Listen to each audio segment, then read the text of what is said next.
Yo, it's your boy Lionel, class of 2009, back with another episode of PV versus everybody. And listen, I know why you're here. We're still in the building. The shirts is still being rocked. All right, it's not over with. Into the fat lady singing. Last time I heard TT said she ain't start singing yet, so it ain't over yet. Listen, we here till the wheels fall off. All right, we got 3 wheels right now. And we still moving down the road. All right. We're trying to get to the gas station, get to the repair shop, and get it back going. But before we get into that, right, we got a long show. But first and foremost, I want to remind y'all, make sure y'all following us over on Instagram and on Twitter at PV_versus everybody. All right. PV_versus everybody on Instagram and Twitter. Got a lot of good things going on both of those platforms. My guy, It's Cold, Ain't It? You know what I'm saying? Has been helping us out with the graphics, especially on Instagram too as well, man. So shouts out to him. If you guys are in need of some graphic work, make sure you hit him up because he's obviously doing his thing for us. And listen, go ahead and like and subscribe to the channel. Make sure you hit the notification bell, all right, so you know when we go live all the time, so you know when we got the new videos dropping, all right. And tonight is going to be a good one. It's going to be interesting. I'm ready to hear all the perspectives, all the thought process of what's going on. And look, we almost to that 600 sub goal. All right, so if you've been enjoying the content, if you've been coming on and checking us out, make sure you go ahead and like and subscribe to the channel, man. Go and push us above the 600 sub mark. All right, we were trying to give y'all some quality content over here. You know what I mean? Some love, and so show some love back by going subscribing to the channel. I know most of y'all ain't subscribe to the channel. I mean, that's what it lets me know. So y'all go ahead and subscribe to the channel, man, and show some love, man. And listen, after this, what we saw yesterday, your boy need a little love. All right, you know what I'm saying? So let's show your boy some love and subscribe to the channel. But I can only imagine, right? I can only imagine if you was in PV on yesterday, you left the game.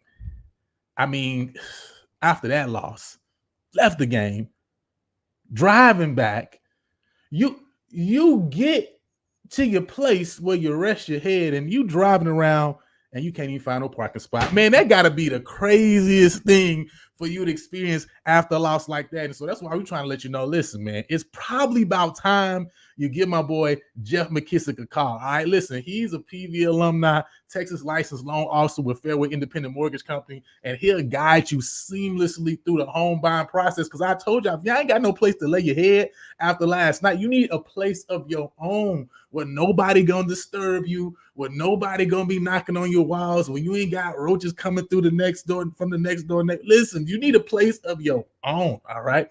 And Jeff gonna help you with that. So many people are unaware of their credit scores and their true financial situation, but he'll help you develop a step-by-step plan to improve your financial standing, making your dream of owning a home achievable sooner than you think. He understands your financial situation may not be perfect, right? But it's okay. The sooner you start the conversation, the sooner you can solve the problems like credit issues, student loan debt. So don't let fear of achieving new heights hold you back from getting the home of your dreams.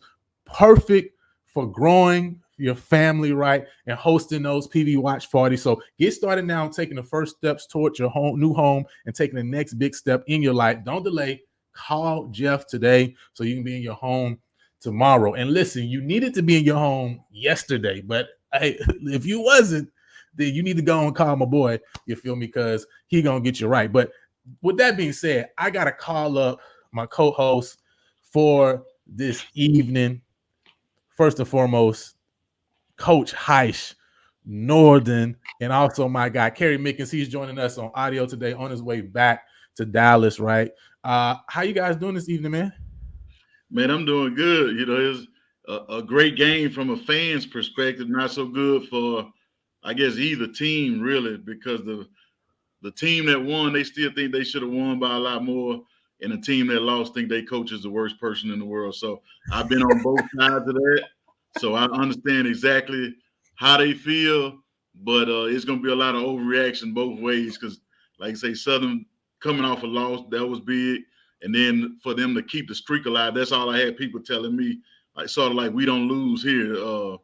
What they were saying, Mumford West or something like that. So I understand both ways, but it was a tough fall game. And when people were leaving, I do the radio with Mike Prince, the Open Mic Network, and I was doing the game, and people started leaving. I'm like, man, where these people going? They about to miss the best part of the game. Mm-hmm. Nah, so, it's serious, man. Kerry, man, how you doing?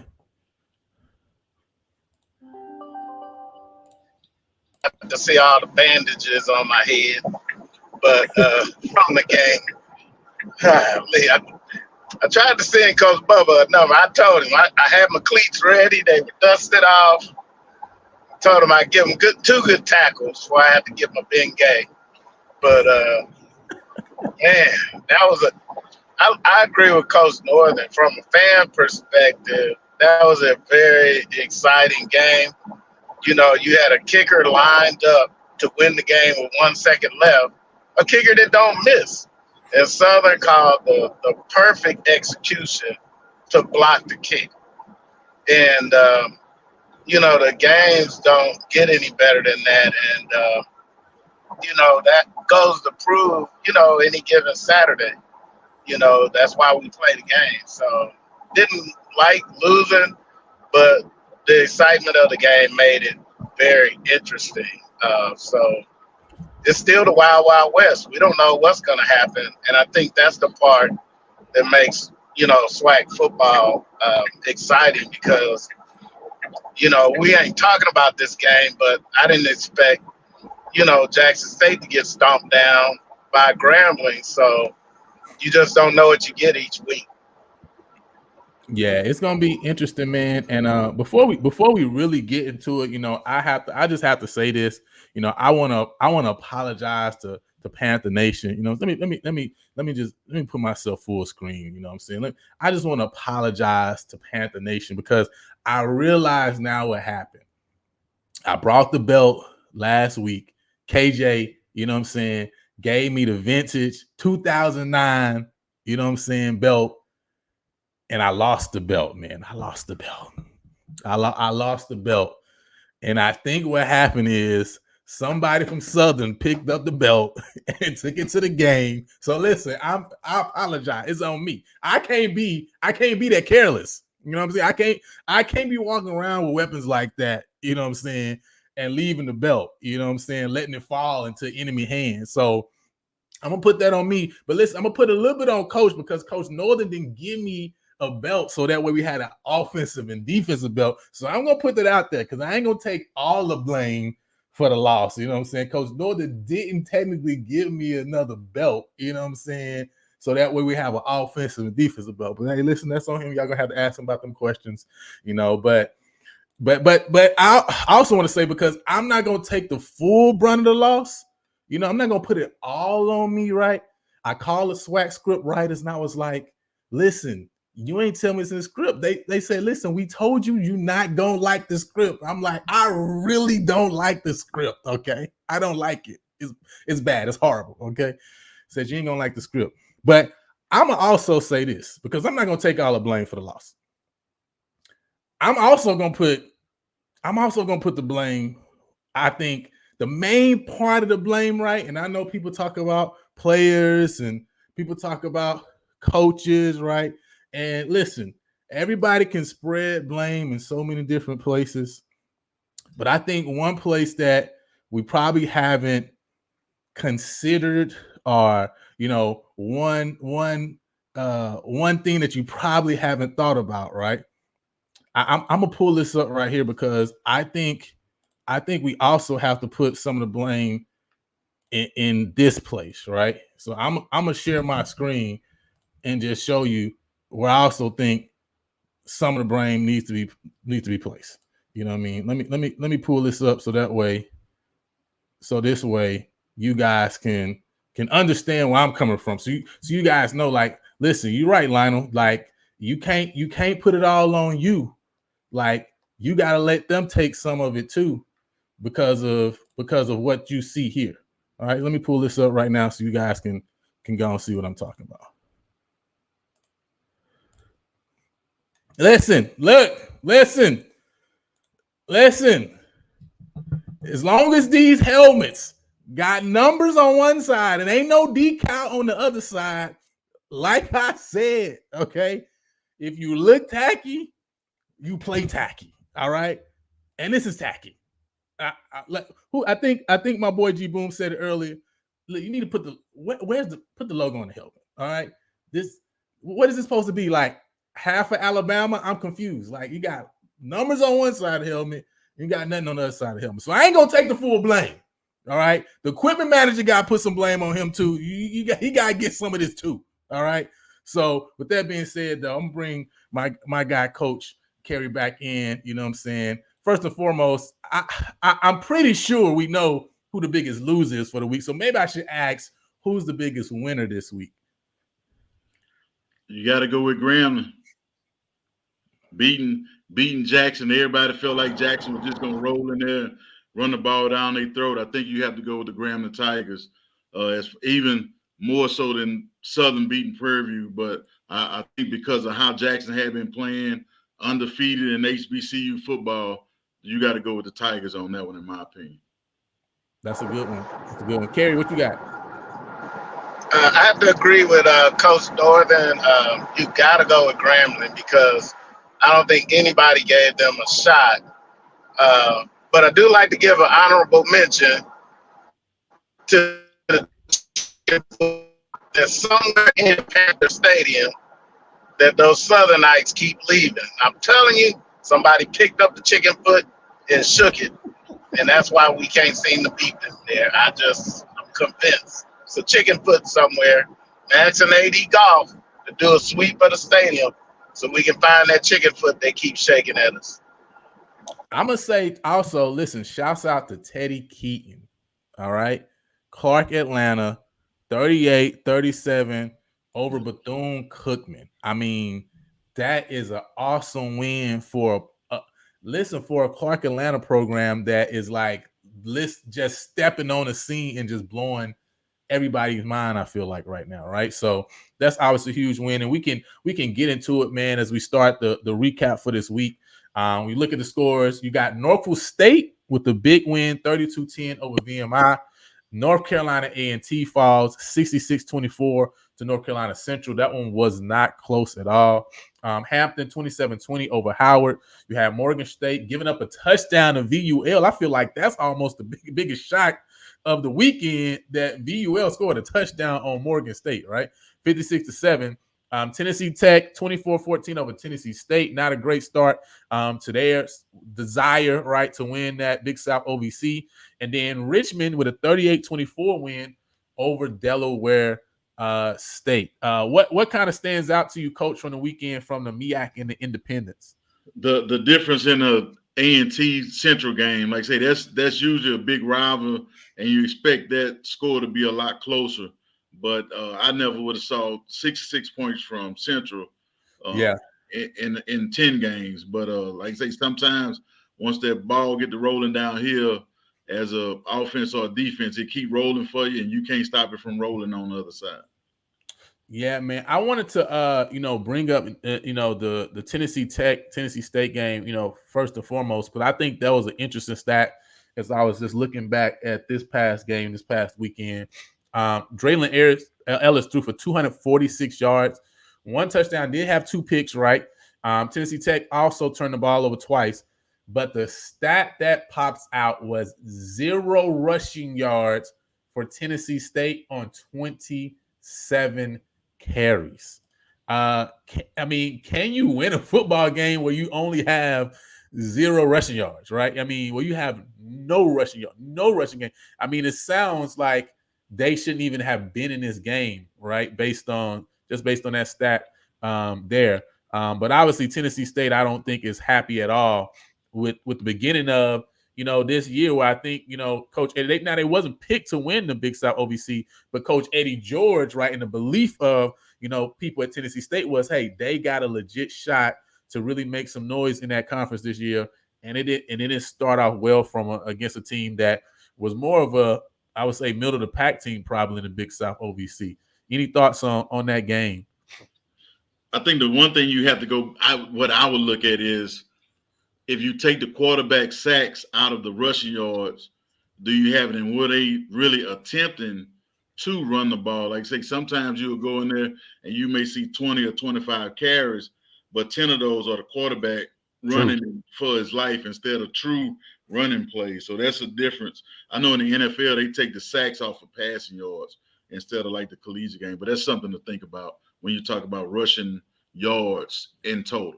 So it was 16 carries for 21 yards from the running backs. Mm-hmm. Still not good. Wow. Yeah. So wow. Yeah, man. Yeah. It was pretty brutal. This past game, Tennessee Tech ran for 220 yards, and also only threw for 94 yards, right? But over 300 yards total for them, this past game.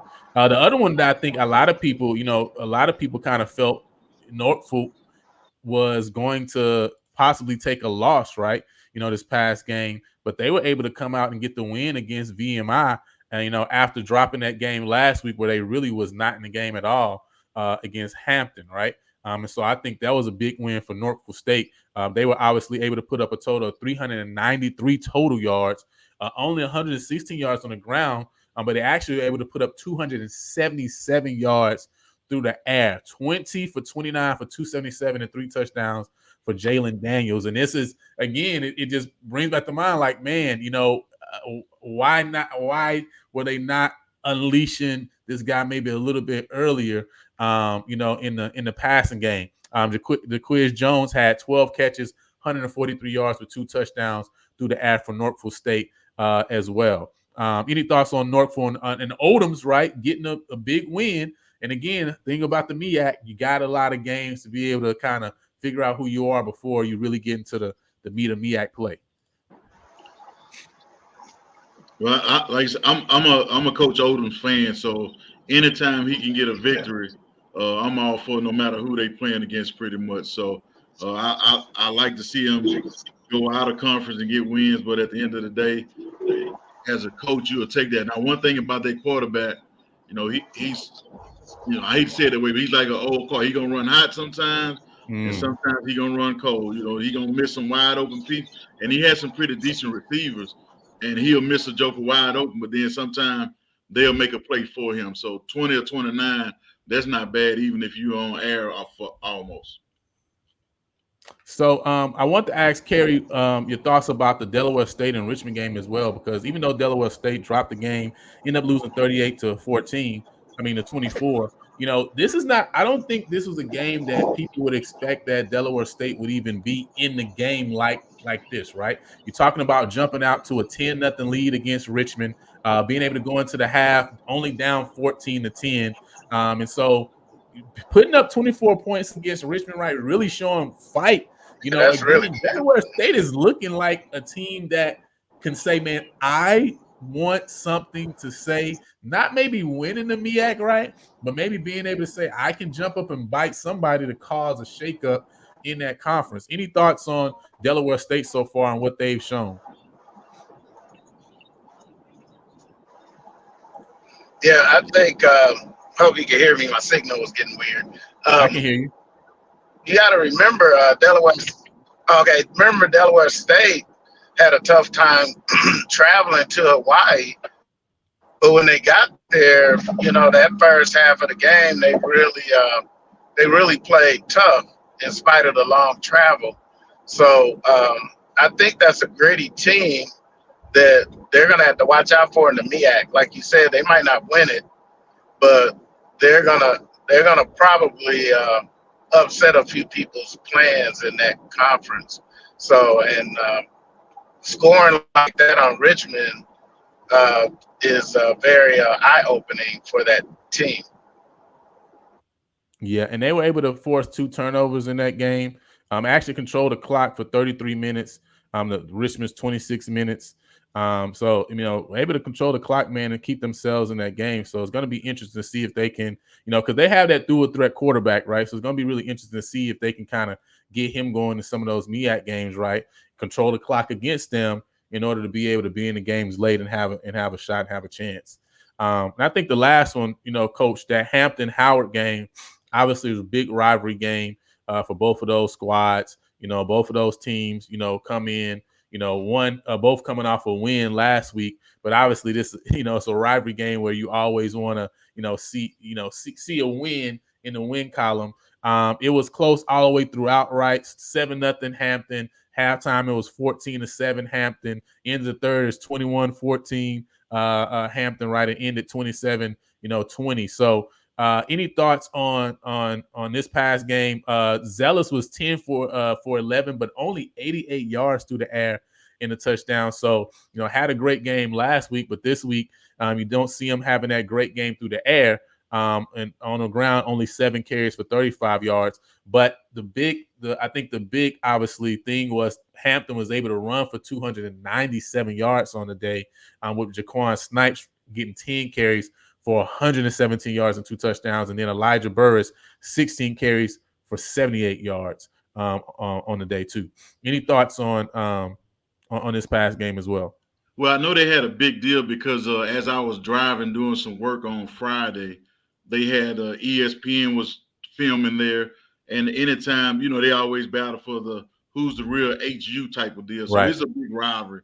Both prestigious schools on the East Coast, and really nationwide. If you're talking about, to me, Howard more than Hampton, but good game, close game. You saw that's what you expect when two sort of heated teams that don't like each other much play against each other. So it's just one of those games, and it's hard to lose when you rush for almost 300 yards.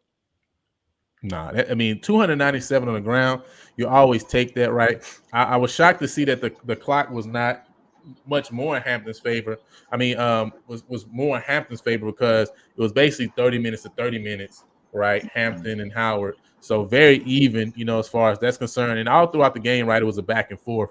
But yeah, Howard is definitely going to have to be able to stop the run, because if they're not able to stop the run, they're going to have trouble with a lot of other MEAC squads just as well. Yeah. So that's something I think they're going to need to shore up, when as they head into MEAC play.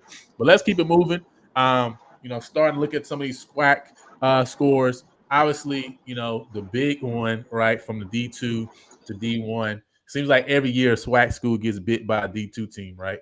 And this year's Clark Atlanta over Bethune-Cookman 38-37. They were down, I think, 38-14 at halftime. Was it 28-14 at halftime, I believe, right? End up blazing back in order to win that game 37-38. Any thoughts on that Clark Atlanta Bethune-Cookman game? It's one of those, when you play those D2 schools, if you don't put them away and literally put them away early, and you give them a chance with a turnover, a block punt, a big punt return, then they start thinking, man, we got a chance if you still hanging in there. So you have to put them away. I'm saying almost 30 points up at the half, to where they're thinking about, hey, we better start pulling some of our guys for our conference play type of deals. Right. You got to get on them early and stay on them if you want to have success against some of those D2 schools. Man, it's kind of crazy, right, to think of the fact that, man, Bethune could, score, as much as they scored 477 total yards of offense against the D2 squad, still lose the game. They scored 28 points in the first quarter, right? Up 28-7 in the first, up 30. It was 34-14 at halftime, right? But in the second half, what does this say about Clark Atlanta's defense? What do they feel right now to only allow 3 points in the whole second half? Yeah, that's crazy. One of the things that I think about from being a player as well as a coach, sometimes when you get that lead, your concentration level sort of drops off if you're not a certain type of person that, like, say, I'm going to keep this foot on your neck no matter what. They probably started looking in the stands and thinking about what they're doing after the game instead of finishing the task. Because if you score 28, you're thinking it's going to be easy. And I can remember a coach, we played Alabama A&M one year when I was a defense coordinator, They scored on the very first play of the game against us in Huntsville. And Coach Frazier looked at me. I said, Coach, we got them right where we want them. They think it's going to be easy. So sometimes that actually happens where they think it's going to be an easy game, and for some reason they can't get their mojo going again. And David Wright, he was 30 for 49, 374 yards, 4 touchdowns and interception. Also had 21 rushing yards this game. Big game from him, obviously, and also Jamal Jones, 10 receptions, 127 yards for Clark Atlanta. Armon Harris, 6 receptions, 94 yards, and 3 touchdowns, right? Also, Cameron Ransom had a good game too, 22 for 31, 382, 3 touchdowns for Bethune, 11 carries, 79 yards, and touchdowns.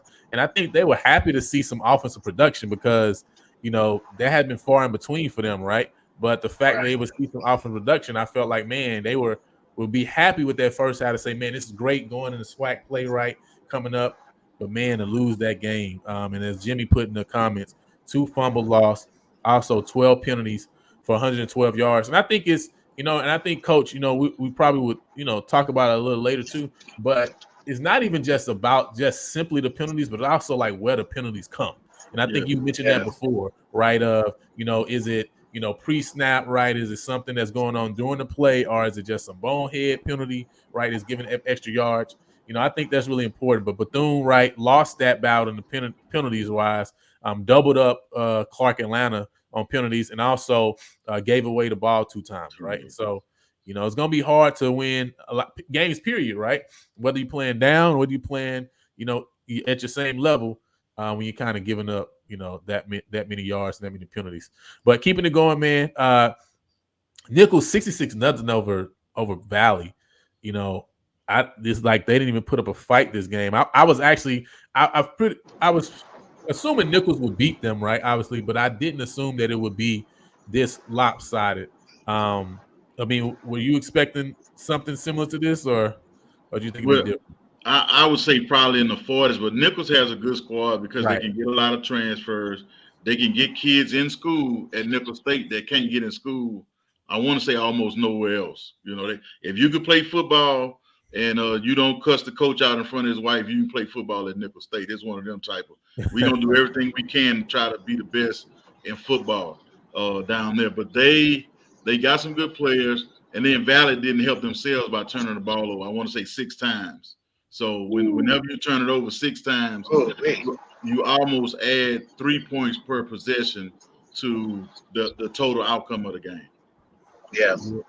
And remember that at that school too, I remember when Prairie View went down there, they have some weird, funky setup for the visiting team, and it's a psychological thing. I think they put you in some hot, unair conditioned tent or something like that, and it's a long walk, and it's just a weird place to play from what I remember when our team went down there. So psychologically, they get you when you come down there to play also.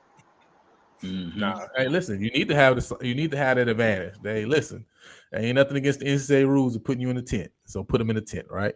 McNeese must have put Alcorn in the tent down in the Lake Charles too, because they came out with the 42-14 victory, and I think this was the one that I feel Alcorn was waiting on to say, where really are we, right? Some of them other games against FBS opponents is not kind of games that you can necessarily say, man, where we at. But man, it's looking like right now the offense is basically Xavier Vaughn and nothing else, right? Outside of him, right? He had 16 carries, 127 yards and a touchdown. He also was 16 for 41 for 204 yards and a touchdown interception. Obviously, they were down, I think, 21-0 in the first quarter, right? Mm-hmm. So, they were really throwing the ball to really try to get back in the game because they were down a lot. They were able to run for 217 yards on the ground, but also gave up 211 yards to McNeese as well, right? And also 3 touchdowns. So, any thoughts about Alcorn State and McNeese? I felt at the beginning of the year McNeese was going to be a better team and have a shot. They already beat SFA in the Southland. Really talking about Nichols and UIW as the top dogs there, right? I think they're got a shot against most of the other Southland. It really depends on if they can get over the hump against those two teams. But what's your thoughts about Alcorn and kind of where they are now before they go now to play Valley? And it's like both them and Valley are like, man, we trying to figure it out. I think Alcorn hadn't found their footing offensively, whether it's are we going to be a run base, a power running team, or are we going to be a zone team? They still hadn't found out exactly what they're going to be on the offensive side of the ball. And you, like I said, you got a new head coach, new coordinators, that sometimes it takes a minute for you to decide based off what personnel you have.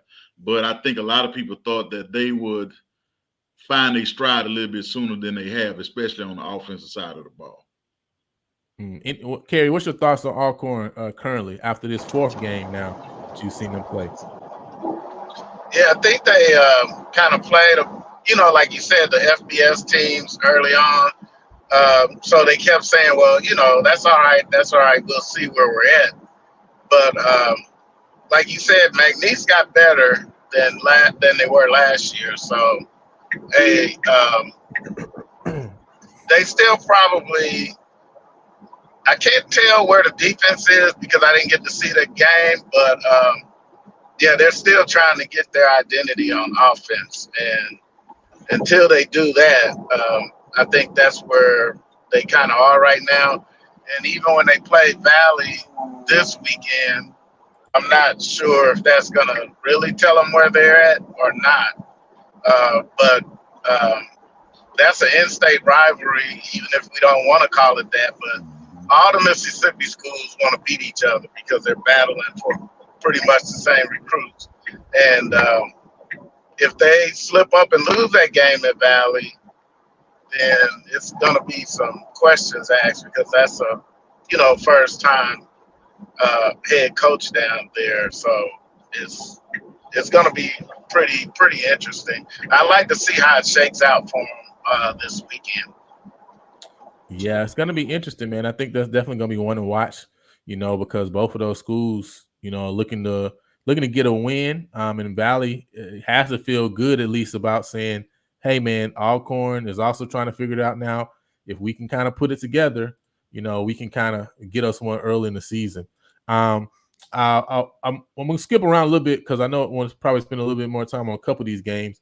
Austin Peay 59-16 over Alabama A&M. They were up 24-3 at half at end of the first quarter, 38-3 at halftime. When I heard the score, I thought it was the final score. 38-3.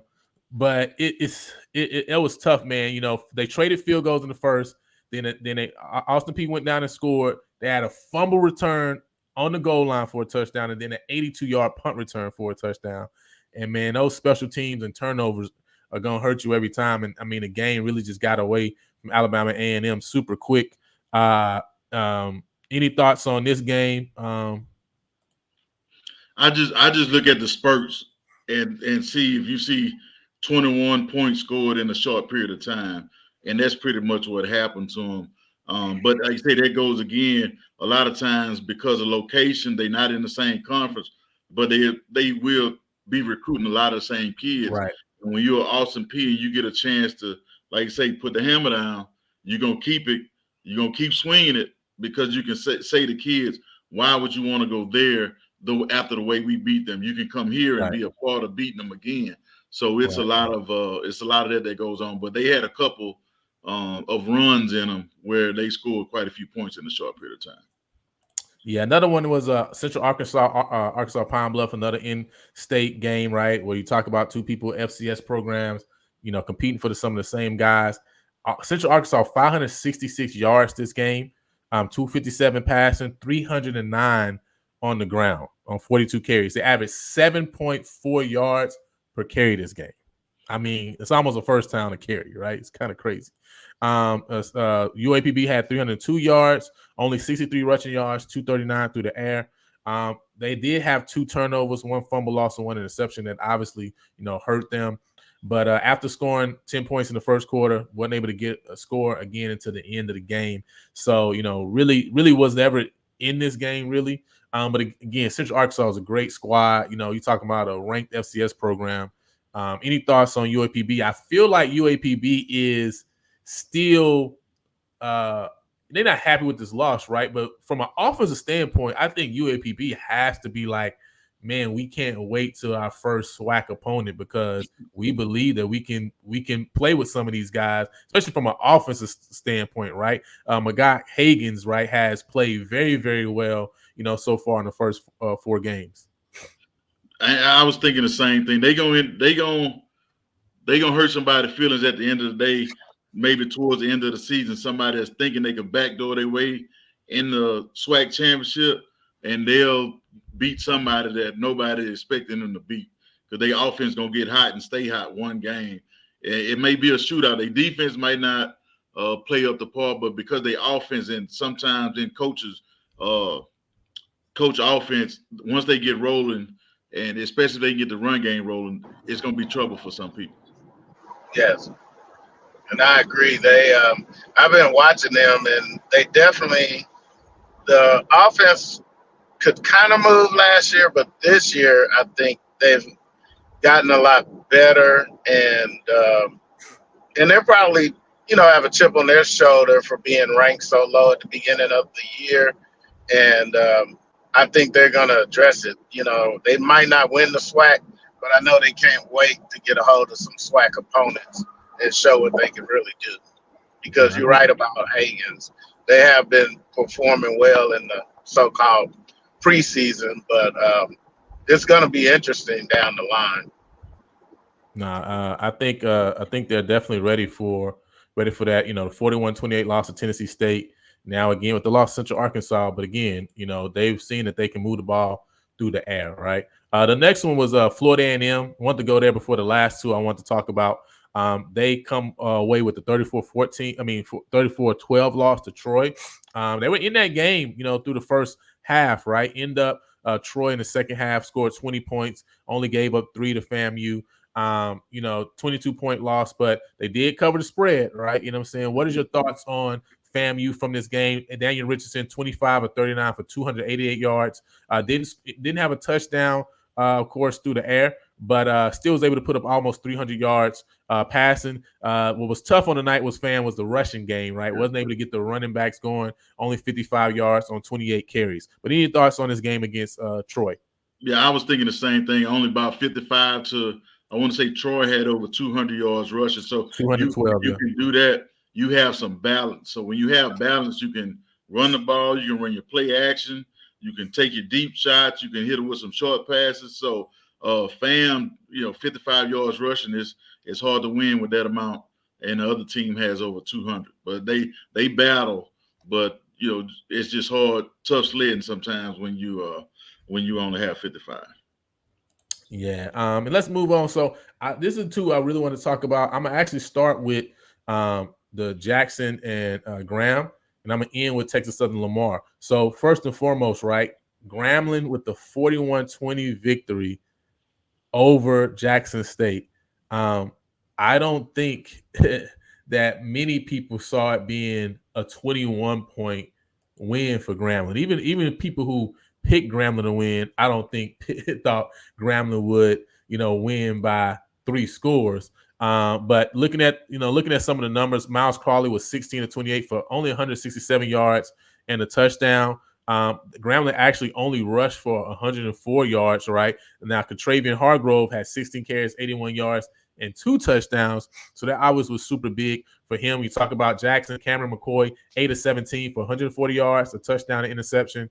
Jacoby Morgan, 5 of 12 for 139 yards, a touchdown and interception. And they were able to run for 159 yards. What was your thoughts overall on this game, Coach? Because Grambling's obviously able to jump out to the lead starting off, 14-0, and kind of able to just kind of keep separation, and then obviously had that big fourth quarter. Well, the thing about it, you remember a while ago I talked to you about how to make numbers lie. Grambling's defense had a pick 6 for a touchdown. Right. They also had a scoop and score. Jackson State quarterback mishandled the snap they were coming out about the 5-yard line. Grambling picked that up and scored. So there's 2 touchdowns that you don't see any yards for their offense. So like I say, anytime you get a defensive score, you're probably going to win 80% of the time. When you get 2 defensive scores, you are going to almost win 100% of the time. The other thing is Jackson's. It was something funny that happened. I went back and watched the game earlier today. Grambling should have had the ball some kind of way. Jackson get it back. The very next play, Jackson scores a touchdown. So it really should have been one less touchdown for Jackson the way the game unfolded. But those numbers don't tell the whole story. And Grambling's defense, Coach Rollins, got those guys playing pretty good football for the most part. And pretty much every time they missed a couple tackles, that's how Jackson State got a couple of their scores. Some one-on-one missed tackles, but for the most part, they rallied to the football and played very well. And like I say, those turnovers killed Jackson more than but Grambling forced him into some of those turnovers. Yeah, 5 turnovers total. Actually, it was 3 fumbles and 2 interceptions. Okay, yes, not 5 fumbles, Mr. Jimmy, but nonetheless, turnovers. All right, you know what I'm saying, Mr. Carey. What were your thoughts on the game overall? Looking back through their last 2 games, they've seemed to be very opportunistic, and that is something you're gonna have to watch out for with Grambling. You might call it lucky one game, but for 2 games, for them to be that far positive on the turnover battle, those are the kind of things that can win games. Yeah. It's Commerce, they got a lot of turnovers. So that is something that because I was surprised when you listed the numbers. I didn't see the box score of that game. I was going to go back and look when I got home, but that's fascinating that they had that kind of yardage, but won by that much. So that's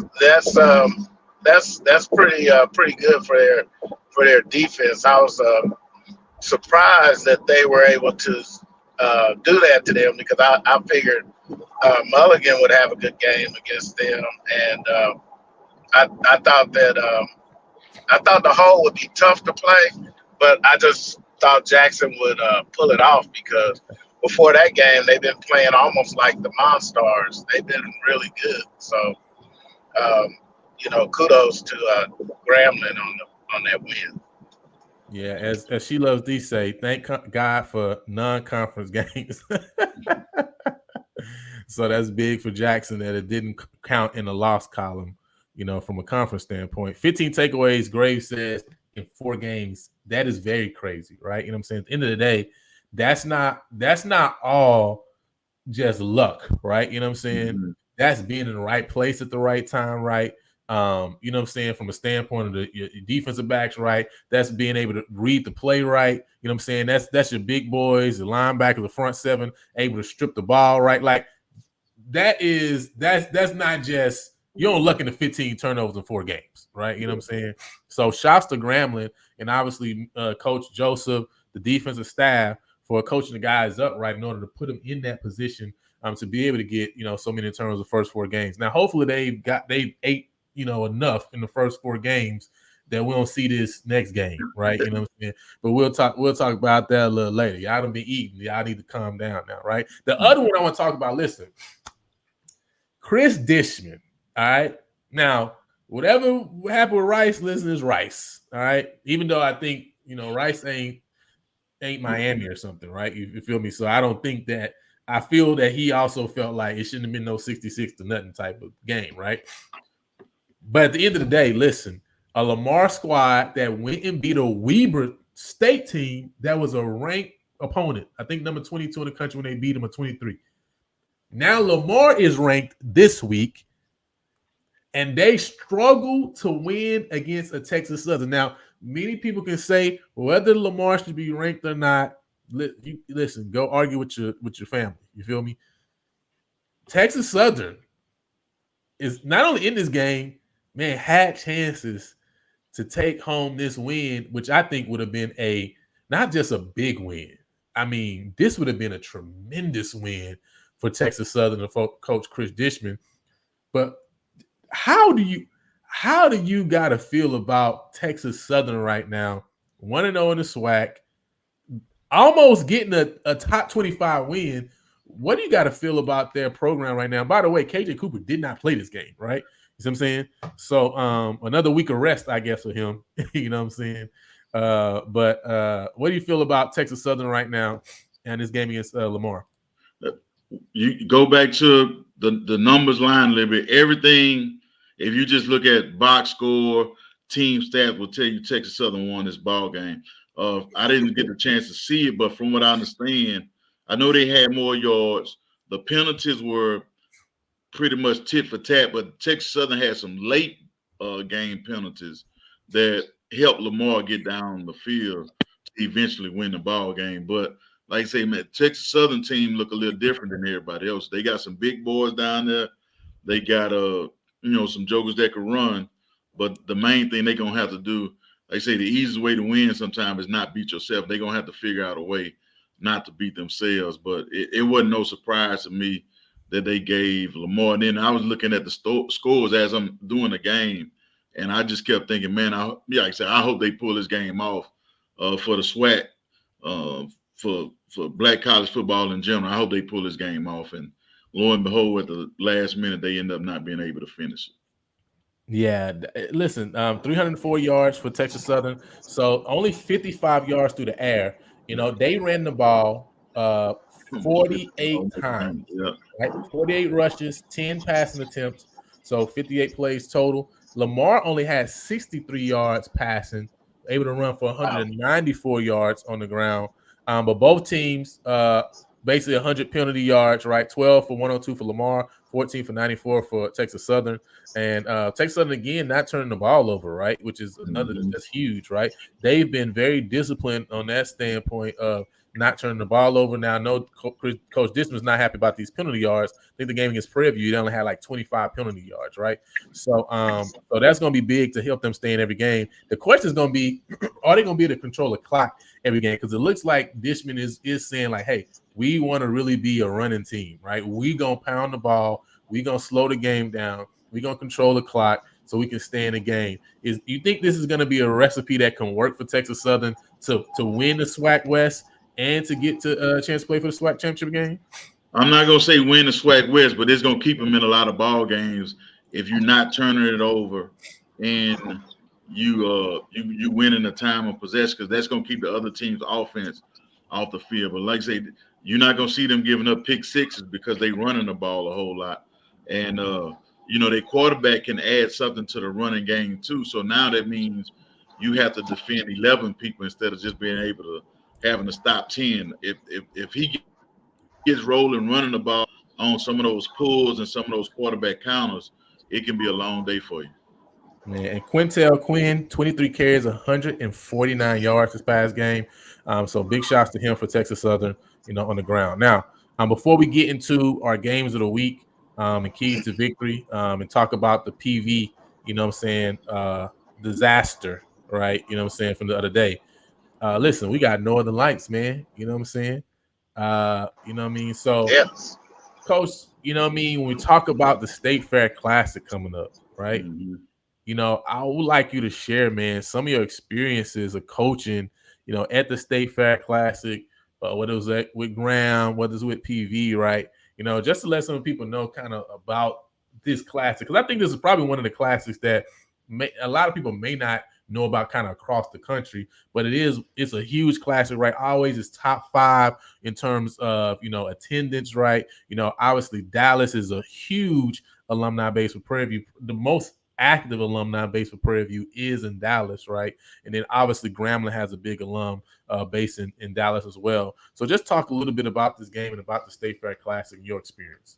Like you say, it's an underrated classic in my opinion. Like I say, playing at Southern, and before I got into collegiate coaching, I knew about the State Fair Classic, but I didn't know a lot about it. I didn't realize how big it actually was until I started coaching at Grambling. So when I came from Morehouse with Doug, Dallas became my recruiting area. I basically had from Shreveport all the way to Dallas. So the first time we played that game, I took tickets with me. Back then, we would take tickets and we would pass them out at the high school to the different recruits that I was looking at. So I go to some of the schools, the Dallas Kimballs, the Carters, the Soto, all those types of schools, basically off of I-20. And whenever I got on campus, I had the G on my shirt. Man, people were like, "Hey, man, you selling tickets?" Because at some of the schools, they would actually get out of school that Friday, or they would get out for the fair, pretty much. And people would be stopping me, asking me, "Am I selling tickets?" I could have made a fortune selling the recruits tickets instead of giving them to the recruits. But it was real big walking on campus. I would get, whenever I would see somebody from Prairie View would see me, I should say, I get the who you rooting for from the Prairie View people, and then the Grambling people. When I'm walking down the hall, GS, all that type of stuff. So it was different. And the thing that was, I guess, surprising to me that sort of drew me to another level is when you ride the bus into the fairgrounds. That was a totally different experience, because when we go to the Bayou Classic or some of the other classes that you play, you just pull up to the stadium and there's nobody there. When we got to the state fair class, you got to wind your way through there, and you pass by a patch of people, and when they would see who the bus was, everybody started shaking their pom-poms and cheering when they recognized it was Grambling, if it was a Grambling crowd, or they would be booing if it was some Prairie View people, vice versa when the teams pulled up. But it was great from that standpoint. Like I say, you get chills riding through there. You got the police escort and all that. So I'm gonna skip forward a little bit to when I'm coaching at Prairie View.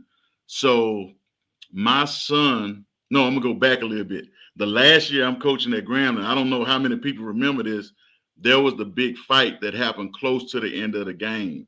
So one of my buddies that's coaching he was a Prairie View alum that was coaching at Grambling, got hit by a coach from Prairie View.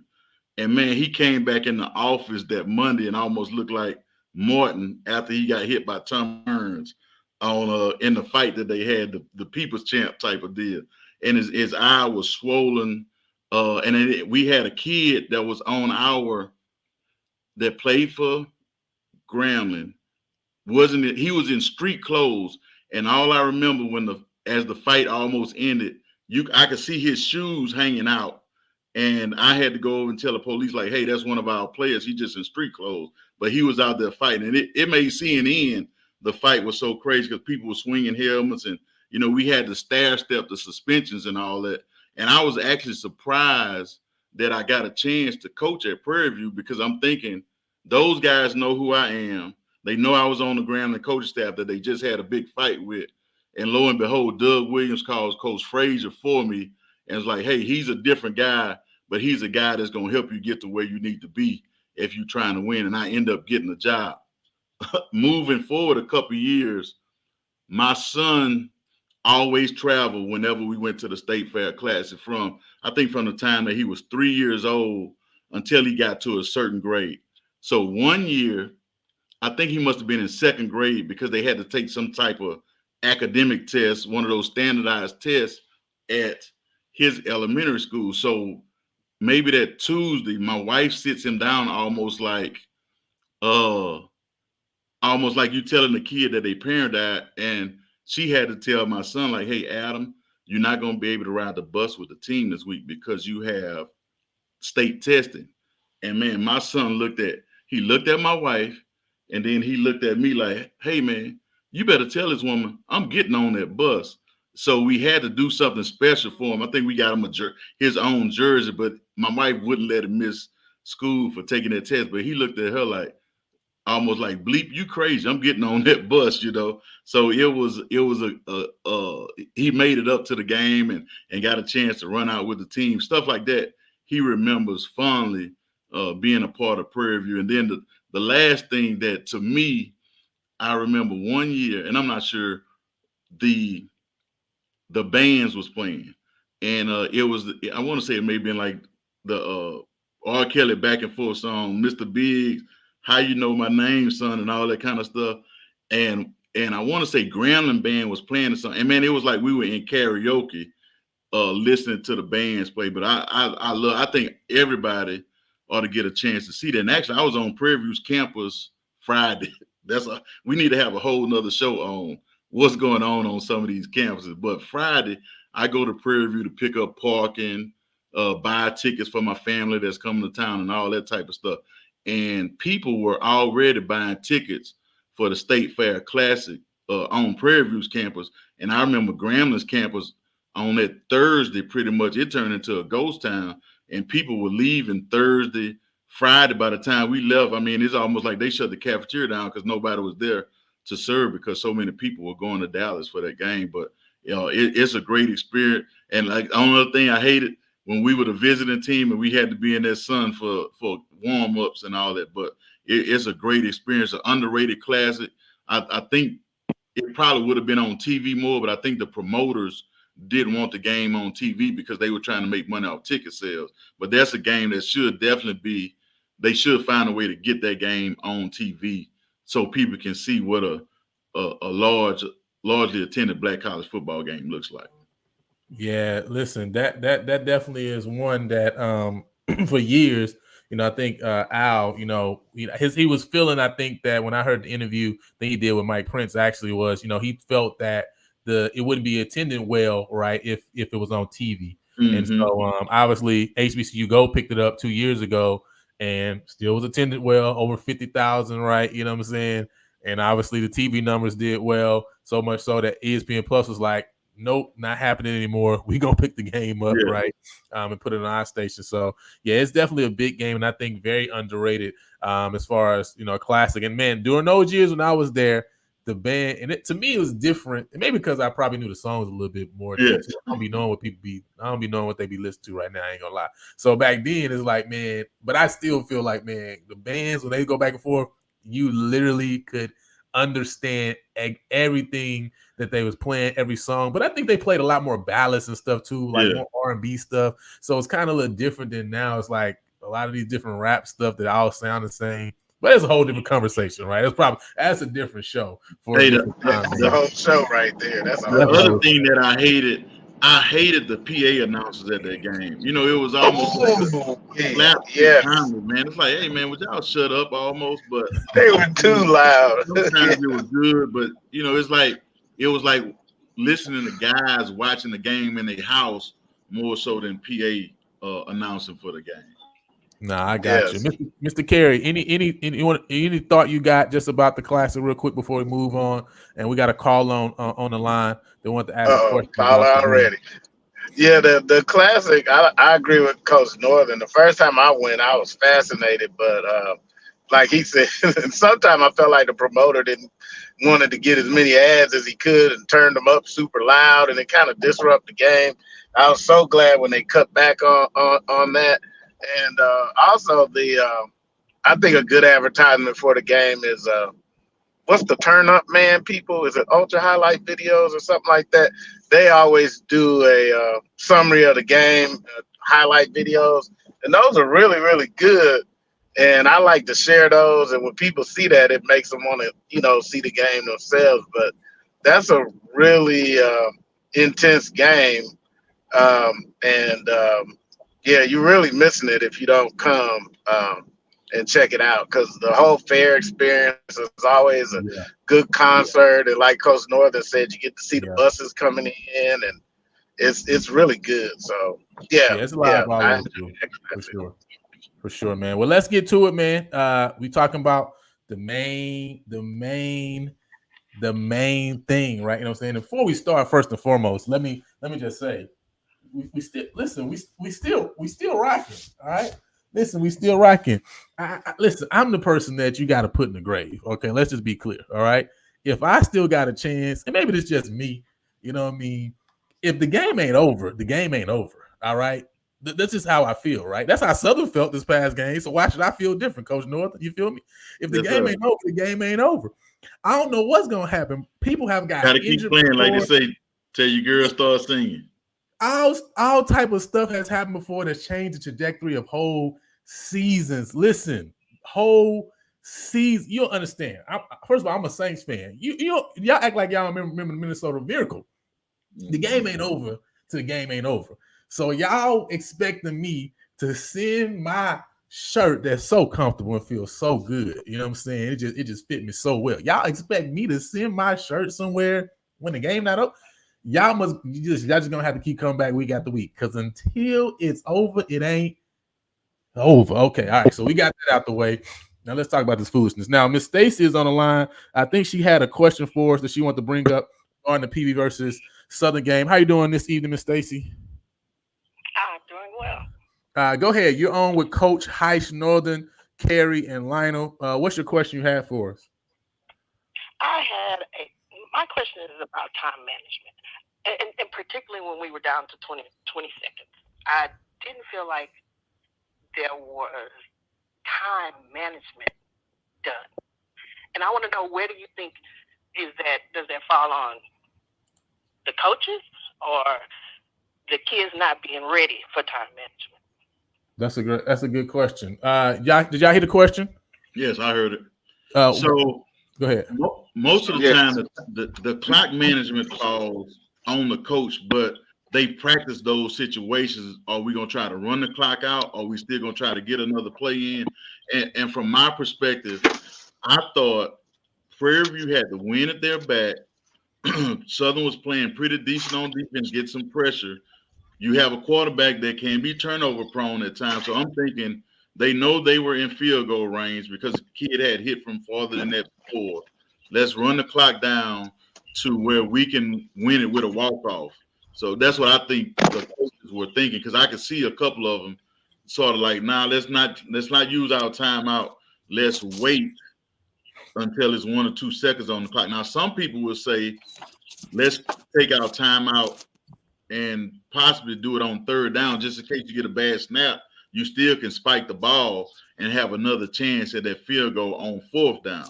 So, but I'm thinking they just tried to run the clock down so they could win it on a walk-off field goal.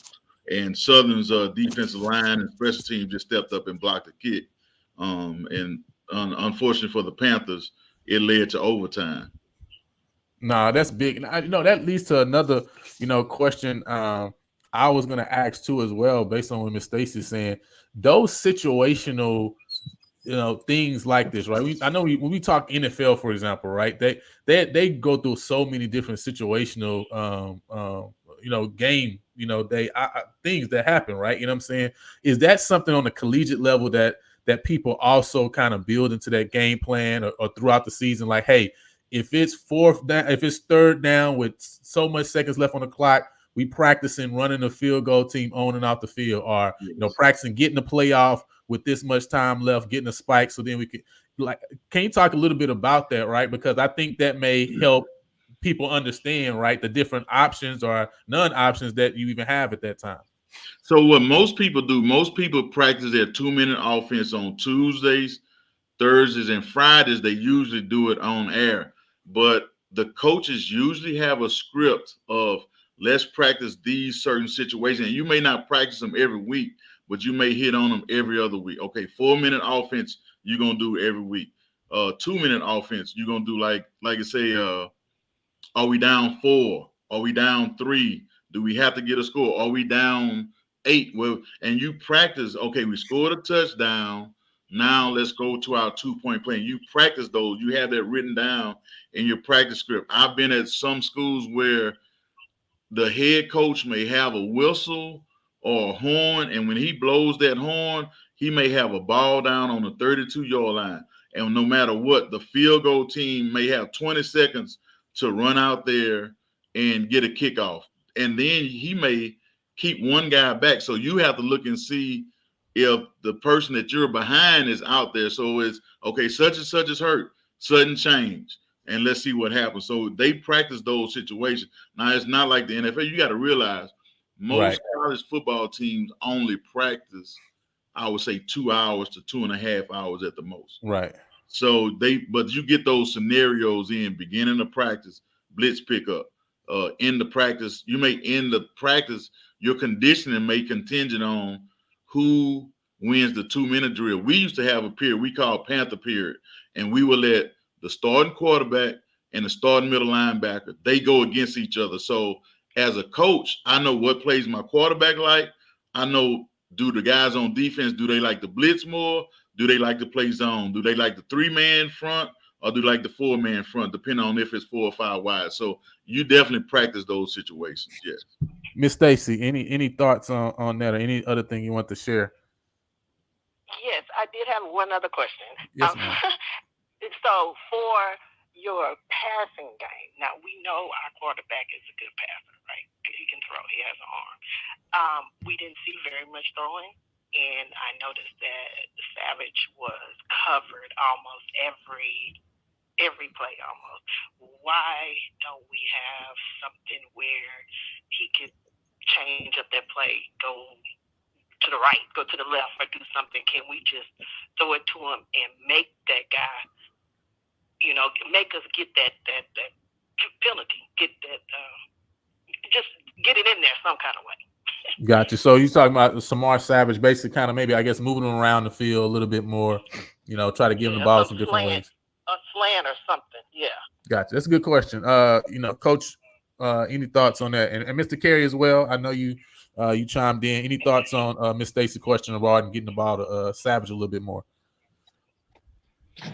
I think what most people are doing is playing off on them a little bit. So it's hard sometimes. And then you saw what we call a bow cut, the 5-yard sort of quick out. They got him that a couple times. But when Southern started playing cover 2 and was still being able to stop the run, that's going to take away a lot of your passing lanes. The other thing is, being a quarterback is a lot more than just having a strong arm. So you have to anticipate openings based off of what you see, what we call pre-snap. Is it cover 2, cover 3, or cover 1 look?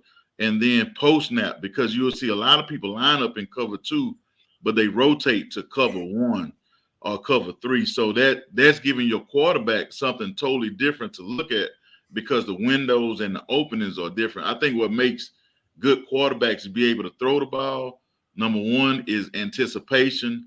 The other thing is accuracy. And a lot of people just say, oh, that kid got a strong arm. Like, nah, he doesn't read defenses well. And I would be willing to bet the best basketball players at quarterback are the best quarterbacks, because they understand spacing. They understand getting the ball to people.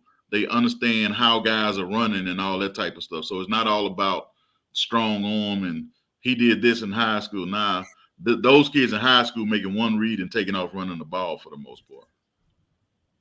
Yeah, and I think her question was really good too, because I was really surprised that we didn't, we did a couple times, but I would have liked to see Savage in the slot a little bit, or maybe a belly route to Scooter, get them in space, if they want to, because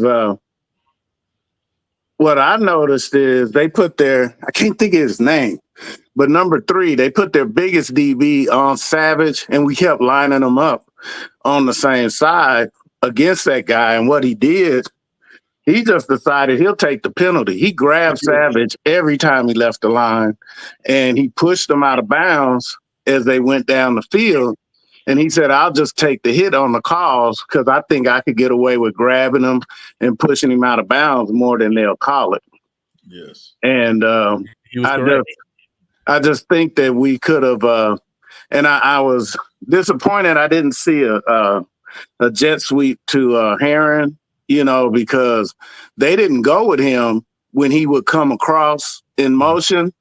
And it just would have been nice to jet sweep it to him, whether it got anywhere or not, because then the next time you could have faked the jet sweep to Heron and let the tight end just leak out to the flat, because they were sending 6 people because they just decided, hey, we're not going to give him any time and he's going to make a bad decision, but give him something easy like leaking the linebacker out to the flat, or letting the slot guy just come across the middle where the linebacker's vacated from. And I'm not a quarterback, so it's easier said than done.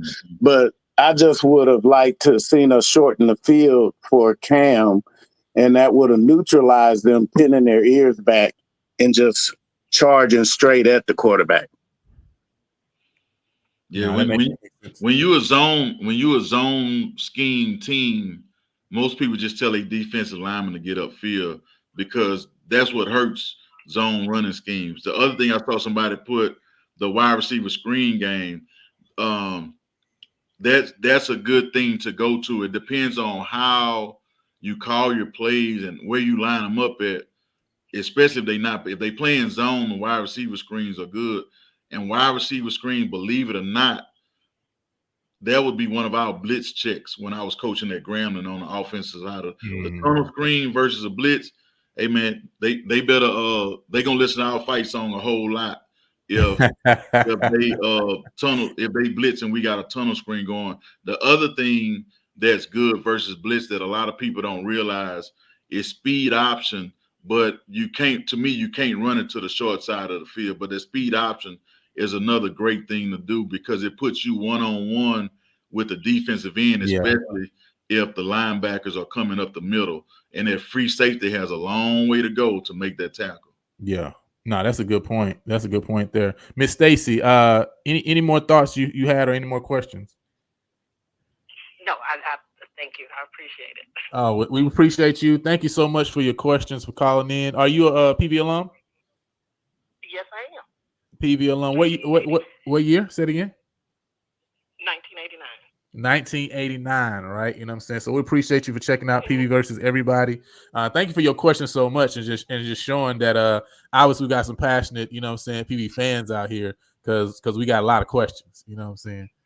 Yeah, thank you. All right, no problem. I'll hang up and listen. Yes, ma'am. All right. So man, I think that was, we got a lot obviously to talk about again.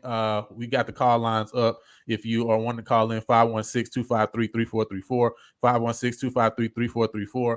Coach Northern, I know it's only like 3 nights in, but this is going to be the first night where you're going to have to probably go pull out your playbook, right, and kind of break some things down. We might have to get you a board for next time we come on here because boys is trying to get their IQ up because they got questions. All right, you know what I'm saying? But let's talk about some of these stats real quick before we keep it going. Noah Biden, 16-29, 189, 2 touchdowns. Chandler Whitfield, 2 receptions, 51 yards and a touchdown.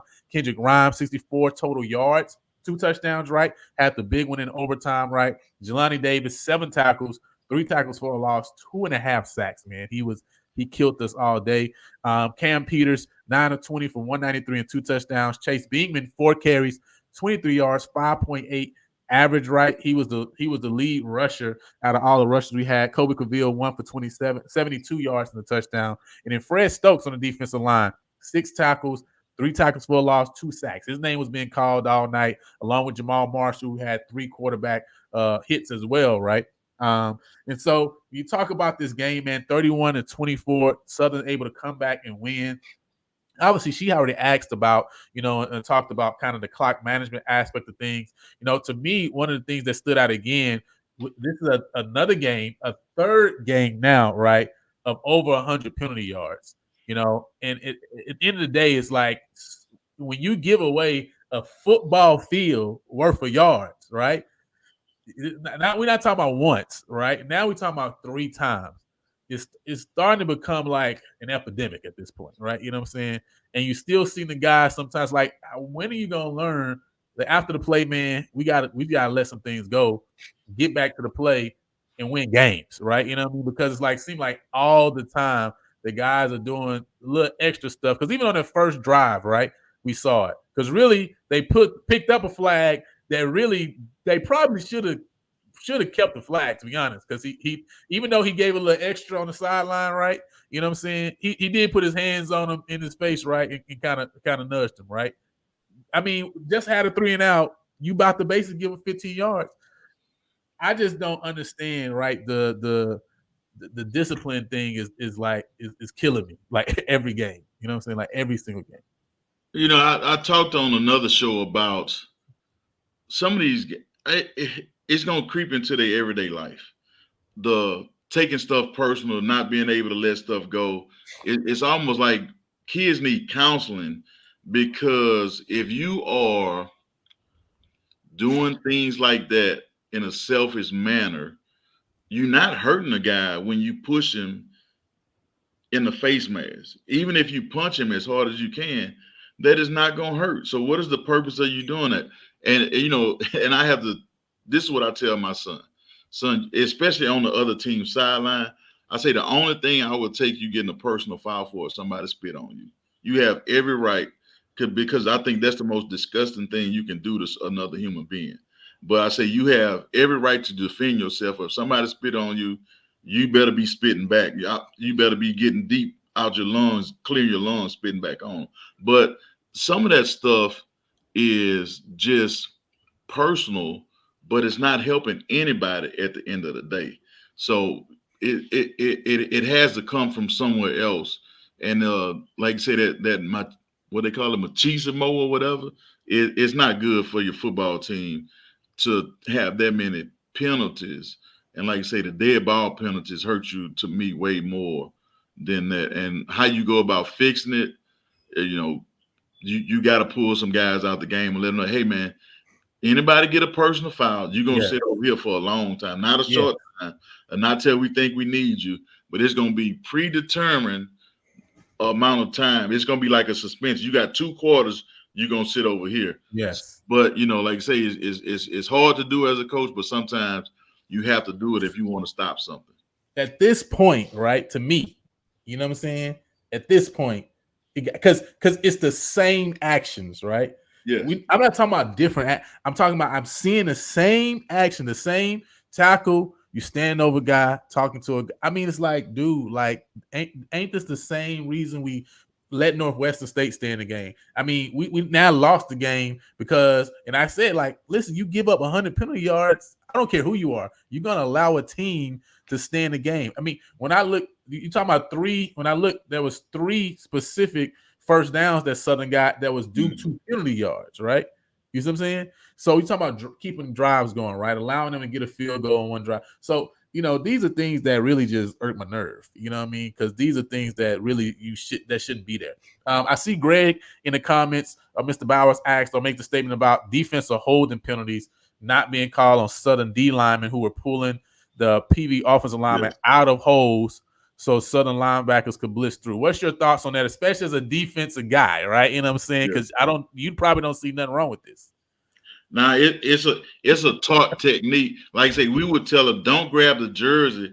Most people call it like a rip move. If you rip, you can hook that guy's arm in here, and as you pull, you rip and pull. Now that keeps him from coming off blocking. But that is a technique. And I know a lot of people that use it. A lot of people set picks for their backers, but that's something that a lot of referees are not going to call because that's not something that they harp on in a college game. You could go back and look at how many times linemen for both schools were downfield on passing plays. So that's not something that they harp on. So you're not going to see that call unless a guy gets his hand in somebody's face and does it, but that's not going to be a common occurrence there. Gotcha. Mr. Carey, man, what's your thoughts just overall from this game? What stands out to you as if you would say, man, this is the reason that I'm giving the L, that PV got this L? What would be that reason for you, from your standpoint? My main reason would be, one reason, Kendrick Grimes. He's one of those backs that don't need no blocking. he just plays like that. I was nervous about him, period.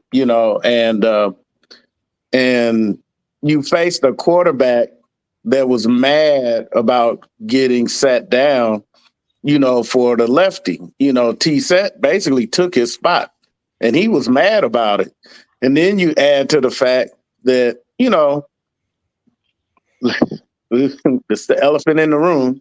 The PV fans was happy to see Fredericks go, and he was mad.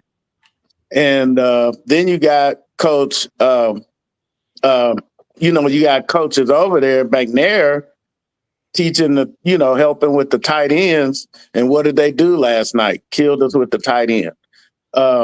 Those are things that came into play to me, and I just also think the lack of adjustments when you saw that your offensive line just was no match for their, 6-man blitz, that they were doing. Then you got to do some misdirection or something that doesn't take much time to run to keep them from pinning their ears back. I think that's the thing that kind of got us. They seem to have made some halftime adjustments that we didn't adjust back to, and I'm not sure why.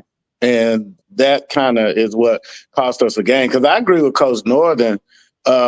That kick with 1 second left, yeah, we could have ran one more play, but how many times have we seen him do that walk-off kick and and win the game? It was kind of I think the coach is he's the most automatic kicker I've seen at Prairie View. So, I think he was willing to roll the dice because and Bubba might have a little PTSD from that Abilene Christian game when we should have took the field goal that would have, I think, tied the game or something. And we decided to do something else. And, we basically didn't lose by that much. So, but I think in the future, this State Fair Classic, we're going to have to just play with reckless abandon. We got to just go at them. Intensity, tenacity, and not worry about playing careful and playing not to lose. So you're looking at it as more like playing not to lose. I mean, so how do you determine between playing not to lose, right, and playing to win? I guess that would be my question. Well, to me, Southern I don't want to say they went. I don't remember them going for it on any fourth downs, but they weren't scared to let the ball go. They attacked the middle, and they didn't give up on the run. One thing that puzzled me about the game is the freshman running back was gashing them. I was going to ask that question too. And he ended up sitting, and I just have no clue. And then we barely played. We got a running back almost big as Derrick Henry, and we sat him. I'm puzzled with that too. So I don't, and nothing to get Wisham, and even Chunky had good yards, but for some reason they didn't get as many touches. So I don't know. I don't know what the logic was with that. To me, right, and this is again, I'm not a coach, right? You know what I'm saying? I just do a show with one. That's it. You know what I'm saying? But I'm not a coach, right? But I didn't understand. Lamagier actually throughout the course of the game on his, I want to say he got 4 carries during the general course of the game. That's all I remember, right? He had a lot of positive yardage, right? He had good positive yardage, and also the freshman Bingman, right, was gashing on his. I think he had the second or third drive, right? You know what I'm saying? Yeah. And he gashed him, right? You know what I'm saying? Early on, those are the only 2 on this game. I mean, to me, it's like sometimes it's just different guys on different days, right? You know what I'm saying? This is no shot to obviously Chunky, no shot to obviously, you know what I'm saying, Connor Wisham, who's great, right? But on this day, it seems like these were the 2 guys. I don't understand why Bingman didn't get more touches when you saw he was very decisive, right? And I think that helped, right? He was like, he saw what he wanted, he just hit the hole. Like, listen, I'm gonna take this 5 yards real quick, and we gonna get going, right? And Lamagier, when you're talking about the offensive line not really being able to open up holes, especially into the second half, to me, it was like, man, if you got this big back, let him lean on guys for a while, right? You know what I'm saying? To me, I feel like that could possibly help us, in the run game, because we averaged less than 3 yards a run, right? You know what I'm saying? Over the course of this game. You know what I mean? And it's again, we talked about it in the with Tennessee State, like how many games are you gonna win if you can't run the ball, right? You know what I'm saying? And now, not only did we not run the ball well, we also ran the ball like I think 52 times or something, some crazy amount of times. I can't remember. I need to go look it up real quick, right? I think it was 20 pass attempts, and I want to say we had 52 rushing attempts for less than 2 yard average, right? So we only had 109 yards total, right? Rushing. I mean, to me, that's like something's off there, right? And that's where, to me, Coach, and maybe you can maybe help us understand a little bit better, right? I've even heard Coach, Willie Simmons even talk about this, before. So 54 total carries for 109 yards, 2-yard average, right? You're not gonna do a lot getting there, right? Beekman 4 carries, 23 yards, 5.8 average. Lamaje had 8 for 21, 2.6. But Coach Willie Simmons made a point that I thought was really good when he said that he kind of looks at his short passing game almost like the run game, right? Almost as a run. So now when it on the box score, it may show 40 pass attempts, right? And 27 rushing attempts. But when he goes back to like dissect the game, he's gonna say, no, really, it was 35 rushing attempts, right? And it was 32 passing attempts because those 8 screen passes are designed right, like running back, screen pass or whatever, a lot of the short passing game. He's saying, man, I'm considering that the run game, right? You know what I'm saying? Based on kind of how the defensive line, et cetera, et cetera. One thing that I didn't see this game, it seemed like they obviously understood that up the middle we couldn't stop the blitz, right? Because I don't remember us picking up a blitz at all up the middle when Southern came on the blitz, whether with 1 linebacker or 2, right? They understood that they can cause problems. But I never really saw us adjust to kind of make them pay by replacing that guy who's coming. You know what I'm saying?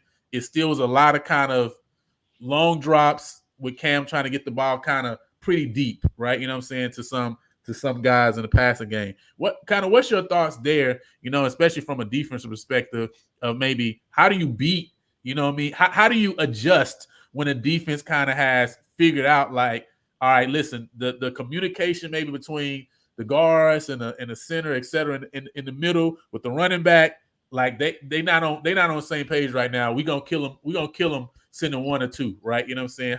How do teams beat that, right, or adjust to that? Well, going back, I want to say the touchdown that Prairie View scored right before the half ended up being a blitz beater. Going up the seam, we call it a slot fade. They called them man-to-man, sending 2 up. We call it a gut blitz, and they took advantage of it. And I didn't see that blitz much more from Southern. I kept seeing what we just call it a slide of lightning or a thunder, 1-man blitz off the edge. You see your defensive line inside for the most part. And then, to me, from Prairie View's formation, anytime you keep 2 backs in the backfield, as a defensive guy, I love that because that gives me more people that I can send at you.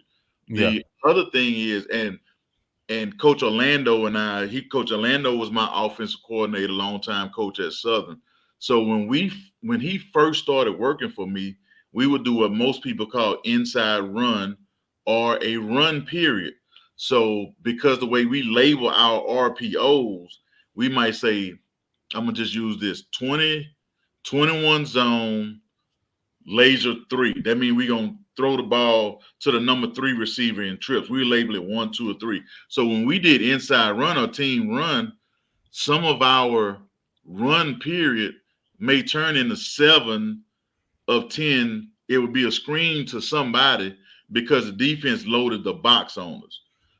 To me, the hardest thing for offense to do is come up with plays when the other team defense can play cover 2 or cover 4 and still stop your running game. That means they spilling it, they getting penetration, not having to send people and still being able to play coverage and keep everything in front of you, which is pretty much what Southern went to, in my opinion. I didn't break it down, but from what I saw and then what I watched later on earlier today, it looked like Southern just say, we're going to play a good bit of cover 2, some cover 3, and we're going to stop your running game without doing a lot of blitzing. And it's hard to me, I would say, from any offense to have productivity when you getting stopped running cover 2. Yeah, and because we, a good amount of our formations, right? Obviously, we have the tight end, right? We keep the tight end in, and for the first couple of games, right? I think one of our best packages has been the 2 tight end package, right? You know what I'm saying, with the 2 receivers. So I can understand, right, us going to the package. But like you said, it's like this day, it's like they understood immediately. Soon as I see, the tight end, across the formation, right, to block, it's like I'm going, right? You know what I'm saying? So now instead of just these 4 rushers, right, you got 5 or you got 6, right? Not necessarily because it was initially a blitz, but just because, all right, well, you staying in the block, we coming to get you, right? You know what I'm saying? Which makes sense. It's smart. But it just seemed like, man, we wasn't able to figure out how to adjust to that consistently, right? Outside of that second quarter touchdown, how to adjust to that, right? To get the ball to our guys in space. And I think, we got some dynamic guys, but we still haven't been able to get, the ball to guys in space. And I think Joe Blow mentioned it, right? Like I said, 20 is Bingman, the freshman, right? That was one that I really don't understand why he didn't get more touches. You know what I'm saying? And your sister says 54 for 109. Yeah, that's nothing. That's nothing. 54. First of all, I'm just surprised that we ran the ball 54 times, right? But also I would say if the line can't hold up, it's going to be hard for the quarterback to get the ball out. You know what I'm saying? And the offensive line, in the first half and the second half, right, didn't hold up well. So it didn't really give Cam, that chance to really get the ball out. Now, last thing I'll say, our question I have, right, before we move on to the game of the week real quick, is in that fourth quarter and overtime, right? Obviously, Southern had the momentum, but that last drive, Coach, it's like, man, when Southern came to the lines, like they knew, like, listen, we only down by 8. They kicked the field goal. We about to tie this game up, right? So we about to win this game, right? And you could see it in their eyes, right? And from your standpoint, I just my thought process was like, man, you seeing them move down the field, it's almost like we might need to take a break here, right? Get the defense adjusted, because it's like we stayed in the same package, right? And the only time we kind of changed what we was doing was on that 2-point conversion when we sent, I think, both of the linebackers, and he ended up hitting Quay Davis, right? Still, you know what I'm saying? But outside of that, right, we kind of stayed down, and they just kept gashing us, right? Because it wasn't even like a lot through the air. It was like they was running the ball a lot of times, right? Mm-hmm. And we weren't able to stop them. But when I saw that line change, I was like, I'm like, they about to score right now, right? Because at the end of the day, like, you had your best 4 guys there. And that's why I was thinking, like, man, just call a timeout right now. Keep your best 4 on the field, at least, right? You know what I'm saying? To give them a chance. But obviously we weren't able to stop that and get that done. But what's your thoughts kind of in that when you see kind of, hey, man, you up by 8, like this team is going on basically 8, 9, 8, do you think that's a time where we say, man, hey, let's kind of take a step back, let the guys calm down here, because they just got gashed for 50 yards. Like, they got the ball now on the 38-yard line. You know what I mean? You know what I'm saying? Like, what would be your thoughts or your philosophy there? You know what I'm saying? As far as saying, man, we need the game, we're going to stop the game right here because we up by 8. We're not letting them score and get a 2-point conversion. We ended in regulation, not overtime. Well, I think part of it depends on how you guys are playing and how are they getting yards. Because to me, I hated using timeouts on defense. No matter, pretty much, it's almost no matter what was going on. You want to save all your timeouts for offense, unless you got guys. If they getting chunk yards, you don't mind so much. But if they nickel and diamond, 5 here, 7 here, 5 here, 3 here, 5 here, 7, that's what gets your guys tired to me. So that's one of those philosophy. Do you use your timeouts on defense to try to keep your guys in? Because really, sometimes, especially when they only giving you that 30-second timeout, that 30-second timeout don't help you from getting a breather. You need the TV timeout pretty much to help you catch your breath. So that's just one of those that goes back to philosophy. And like I said, it goes back to what I would say. If you tired, get an interception or get a stop or get a fumble and get off the field. Any thoughts, Mr. Carey? Yeah, I think we that's just was an interesting game. I just I'm still trying to recover. But you still made it here. I was in Centerville when we started. So I was rolling. So but I'm ready to see. No, I said it after the TSU game, but I like to see how we respond. Yeah, we're gonna definitely have to see, because we don't got that long to figure out how we're gonna respond, because it's next week. So keeping it moving. And we got 2 games of the week, right? And we're gonna shut it down after that. Real quick, Jackson, Texas Southern this week. I think this is huge. This is big, right? Texas Southern coming in 1-2, but winning 1-0 in conference, having a chance against a ranked Lamar team, only losing by 3. And Jackson is coming in now off of a loss to Grambling, but as She Loves D said, non-conference conference game, right? What's your thoughts on this game as Jackson comes to Houston next week to try to get a conference win to start it off? I think Texas Southern gonna have as good a chance as anybody else if they try to establish the run and lean on them. The only thing that, to me, Jackson's defensive line is pretty good. They got some linebacker when they go to that bear front where they just cover everybody up. But the thing that'll keep them from getting in that bear front is if the quarterback is able to make some pulls and be able to get some running plays with him. And to me, that's the difference. And you may say Peters had 17 rushes, but how many of those are design runs? Right. Are they all coming off quarterback scramble? This kid, they going to have some design runs where they going to run some quarterback counter. They're going to run some power. They're going to run what we call dart. They're going to fake the zone and pull an offensive tackle back around. But Jackson has some speed to run it down. You have to account for that. But at the same time, Texas Southern quarterback, if they have to play what I call the 2 little ones, they're going to be able to get some rushing yards because they're going to have some design quarterback runs. So do you bring Cooper back in this game because that kind of changes it? He's more of a stand-up passer kind of guy, or do you, like you said, stay with the 2 little? It just depends on what do you think you can take advantage of. If you feel like he gives you legitimately the best shot of winning because he can throw the ball, yeah. But those, and I'm forgetting a smaller one that played a good bit last year, Jace Wilson. If he comes in, he can spin it pretty good to me, but you got to get him to the edge. He's not going to read the field. You got to get him to the edge. Yes. That was a pretty good deep ball. But I like him as a quarter. He's a gamer. He gonna get to the edge.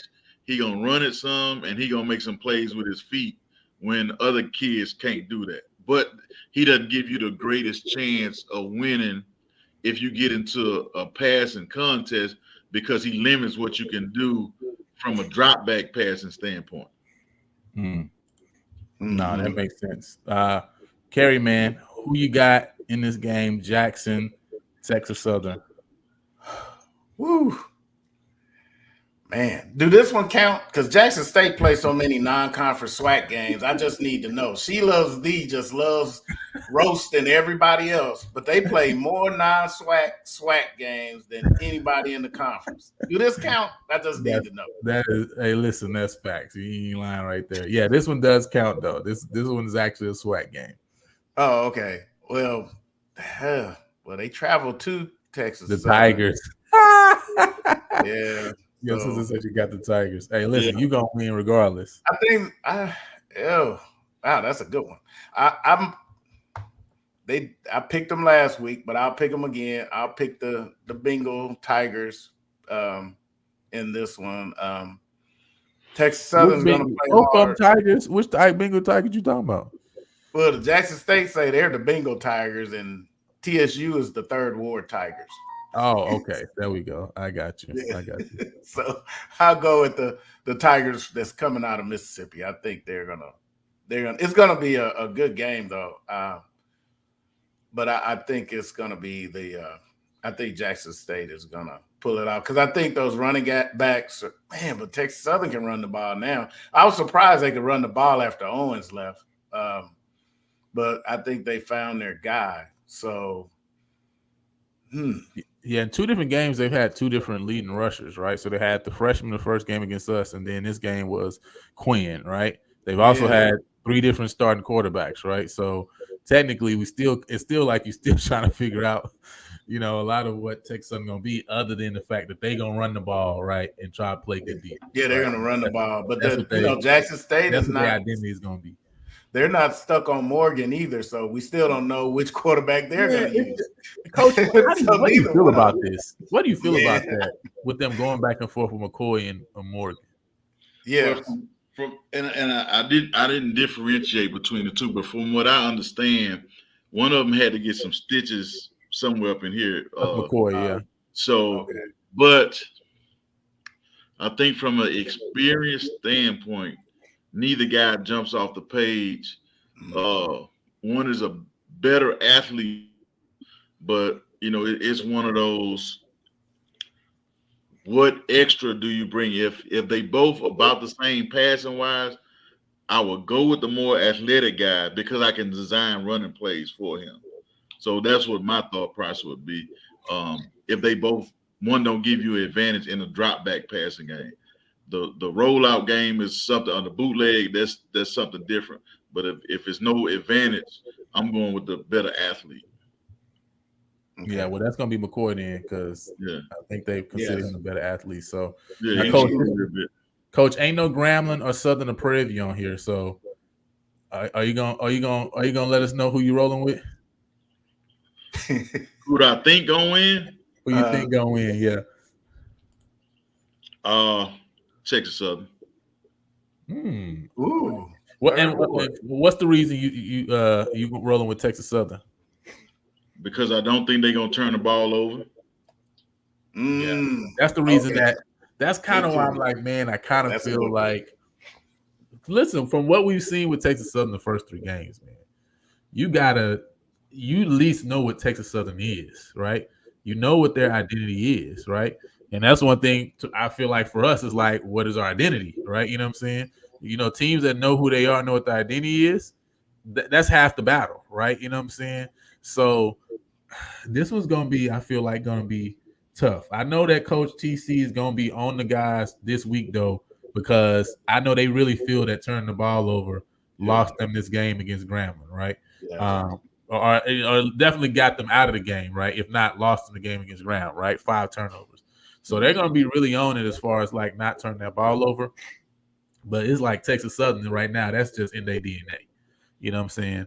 Now, my question is going to be, can Texas Southern move the ball through the air? And what is Jackson State's run defense going to look like? Because, they play very well against Southern, from a standpoint of stopping the run. Grambling, they were not as stout, right? So kind of what Jackson State defense shows up is kind of going to be the question for me. But, this was going to be a good game, man. I'm not going to lie. This is going to be a good game. I think another advantage I think Texas Southern may have, they got some pretty good their kicking game is pretty solid as well. Right. Well, listen, the more Texas Southern lose, the more I get to wear the shirt. So I'm going with Jackson State. You feel me? Yeah. Because next week I'm gonna still have the same shirt on. You feel me? Because we still gonna be in it. So I'm going with Jackson State. Regardless of who wins. But I'm liking what Chris Dishman is showing at Texas Southern. I can't lie to you. Like what he's showing at Texas Southern is dope, man. So last game of the week, obviously, PV versus Graham, State Fair Classic. What you got, man? What's the keys to this game and to us getting a victory over Grambling this week? Not turning the ball over, first and foremost. If they can keep it down to in that 5 penalty range, I think they give themselves a chance. And we lost already. No, I'm not gonna say that. No, I'm not. Like I say, I'm not gonna put that in the atmosphere. But not turning the ball over, limit the penalties, and a couple big plays in the passing game because of the way that Grambling plays defense with some of their run blitzes. If you dial up the right play against the right run blitz, it's going to leave some one-on-one. It's going to leave some seam routes open. So that's I think the keys is right there to me. Man, turnovers and penalty yards. I mean, we've been having this conversation every game, right? Yes. You know what I'm saying? Say funnel cakes, corn dogs, and lemonade. And you know what? All the times I've been to that game on both sides, I never had fair food. I never had anything like that. No fried Snicker, nothing? None of that. Not even a turkey leg. I've never had all that in all the years I've been going to that game. But as a you mean as a coach, you mean? As a anything, coach, you know, What? like when we used to let out, especially when I was at Grambling, because we stayed overnight in Dallas sometimes. We didn't go back right after the game, but at Prairie View, we might get a guys like, it's almost like, hey, man, especially if we won, hey, man, y'all got 30 minutes to go. We going to blow them horns. Y'all better be back on the bus. And they would, you know, they had a lot of people that would go run and get them some food, but I never myself had any fair food. Wow. Hey, Oh, man, wow. You gotta try some fair food, man. You need sausage on a stick or something. Yeah, man. Like man, I feel like all of us let down. The whole chat is kind of like, Yeah, that took the man. But don't listen to Boom. Don't fool with that funnel losing, cake. You know, losing to Southern at home is one thing, but Coach Northern not having no food no at fair the fair. food. That's another. Wow. That's something entirely different, right? Mm-hmm. But yeah, you said it, man. Turnovers, and really penalty yards, man. You know, and like I said, I just want to see us keep our head. You know, it's not like we haven't been in. You know, we was in the game. You know what I'm saying? But we got to be able to close the deal, man. And you know, one thing I like that Coach Joseph said, I'm not gonna lie, man, is in his press conference, he said we wanted to get back to being dominant. Yes. You know, I love that. At the end of the day, listen, that's a mindset thing that I think Coach Joseph is trying to bring to Grambling. And at the end of the day, man, that's one thing we said at the beginning of the year was, you got to learn how to win, right? But then there's a different thing to dominate, right? You know what I'm saying? And sometimes you got to learn how to come and put your foot on people's neck sometime, right? Especially when you have a chance, like we talked about with Clark game, right? You allow people to linger around. That's how you lose games, right? Especially when you have a chance, and that's why I feel, up 14-3 is like, man, we didn't put the nail in the coffin, right, and close the door, right? We kind of let them stay around. So I'm looking at this game and say, hey, but Kerry, you said it, it's a SWAC, right? So any week, I mean, we had Southern lose to Jackson, come back and beat Prairie View. We had Grambling close to Texas Commerce. People not counting them out. Now they come and just basically blow Jackson out the water for 21. So, it's going to be interesting the rest of the year and see what happened. But obviously, listen, I got my shirt on, so you know who I'm rolling with. But and Mr. Beamon say Scoop and Chase will be the key. And I think Bingham. I mean, he Scooter and Chase. Yep. I really don't get, like, that's really a question I got. Like, why did you run? Me too. Why we went away from? I mean, we ran the ball 54 times anyway, right? You know what I'm saying? So why go away from Chase? You know what I'm saying? So anyway, one thing you need to look back at too is because they had a rotation going. How early did he come into the game, and then how many runs did he get, sort of in succession before? Some people have you're going to play a series type of deal. Right. Some have an automatic. If you break a run longer than 12 yards or 15 yards, we're going to bring. So they need to look at that from a substitution standpoint, or do you let that guy go until he taps his helmet and say, I'm tired, coach? So it's a couple things from a coaching standpoint you need to look at. From a hot hand type of deal, do you break your rotation or do you just keep your rotation going? And then, when you're having a lot of 3 and outs, which was happening, especially early in the game, you're not getting a lot of plays ran. So those numbers can go down for guys where you say you should have had this many touches. But when you're going 3 and out, it ain't a lot of touches for anybody. So from what I remember, he was a second guy in the rotation, right? So first drive, I believe, was Connor Wisham, right? Yes, Connor Wisham. He got the second drive, and Scooter got the third drive, from what I remember.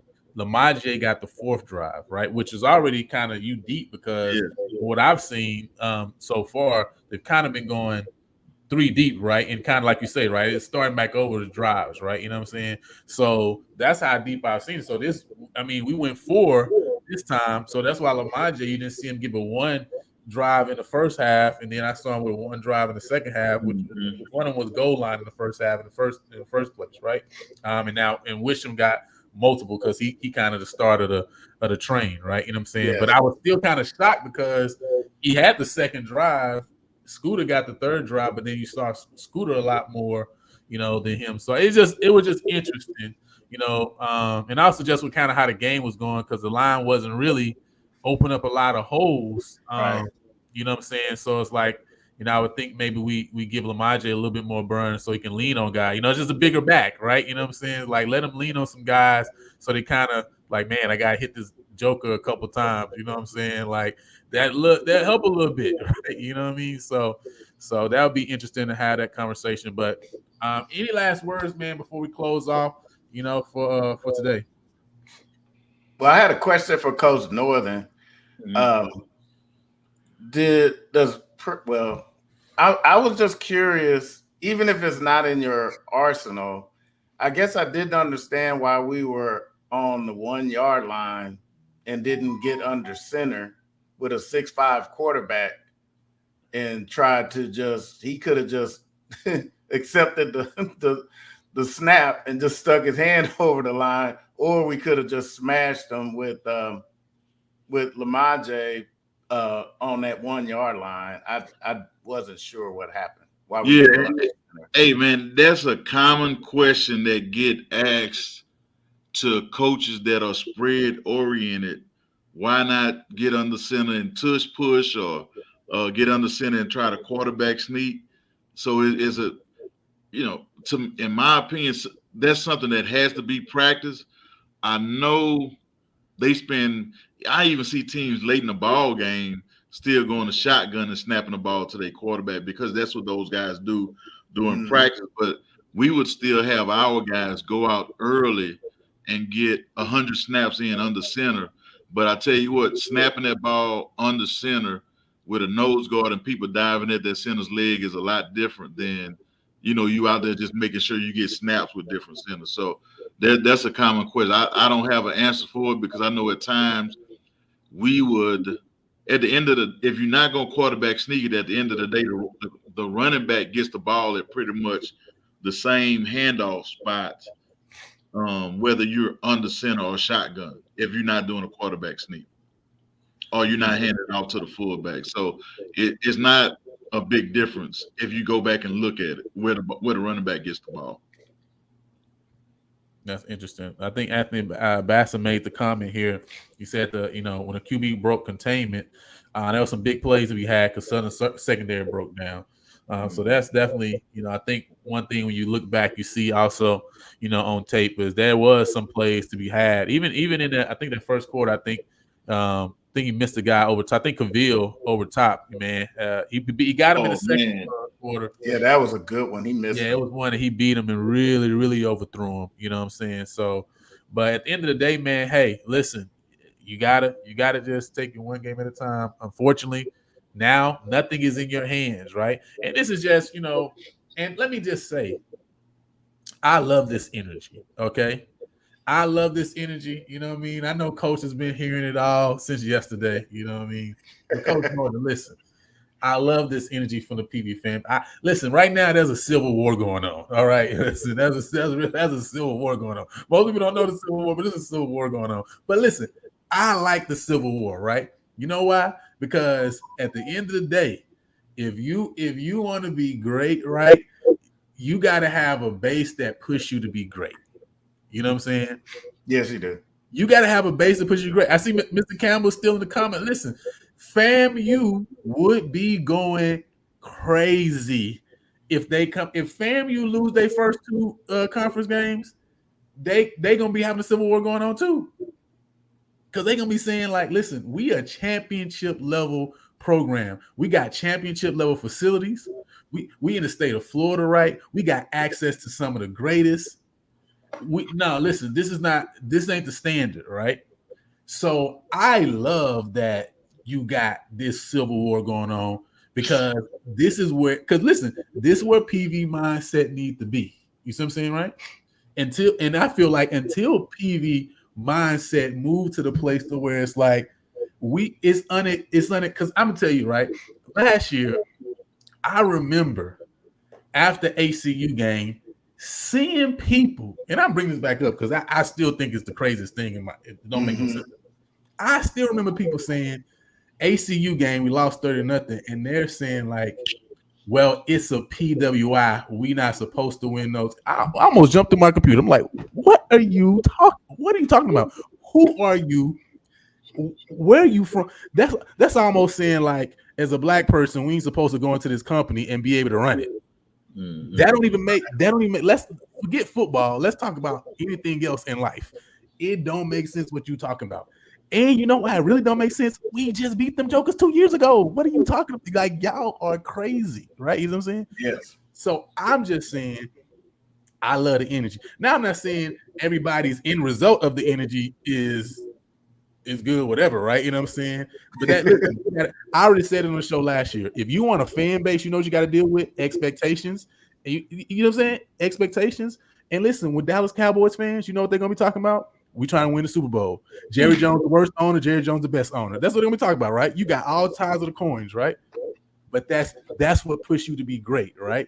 So I'm happy that PV Nation is finally realizing, you know what? How in the world we got great facilities and our program ain't great? Yeah, you probably should ask yourself that question. That's probably a great question to start asking, right? You know what I'm saying? How we got all these great facilities? We in between Texas A&M and a U of H and an Yeah, that's Austin, a whole and show right there. we ain't getting no FBS transfers from these schools to come to high school.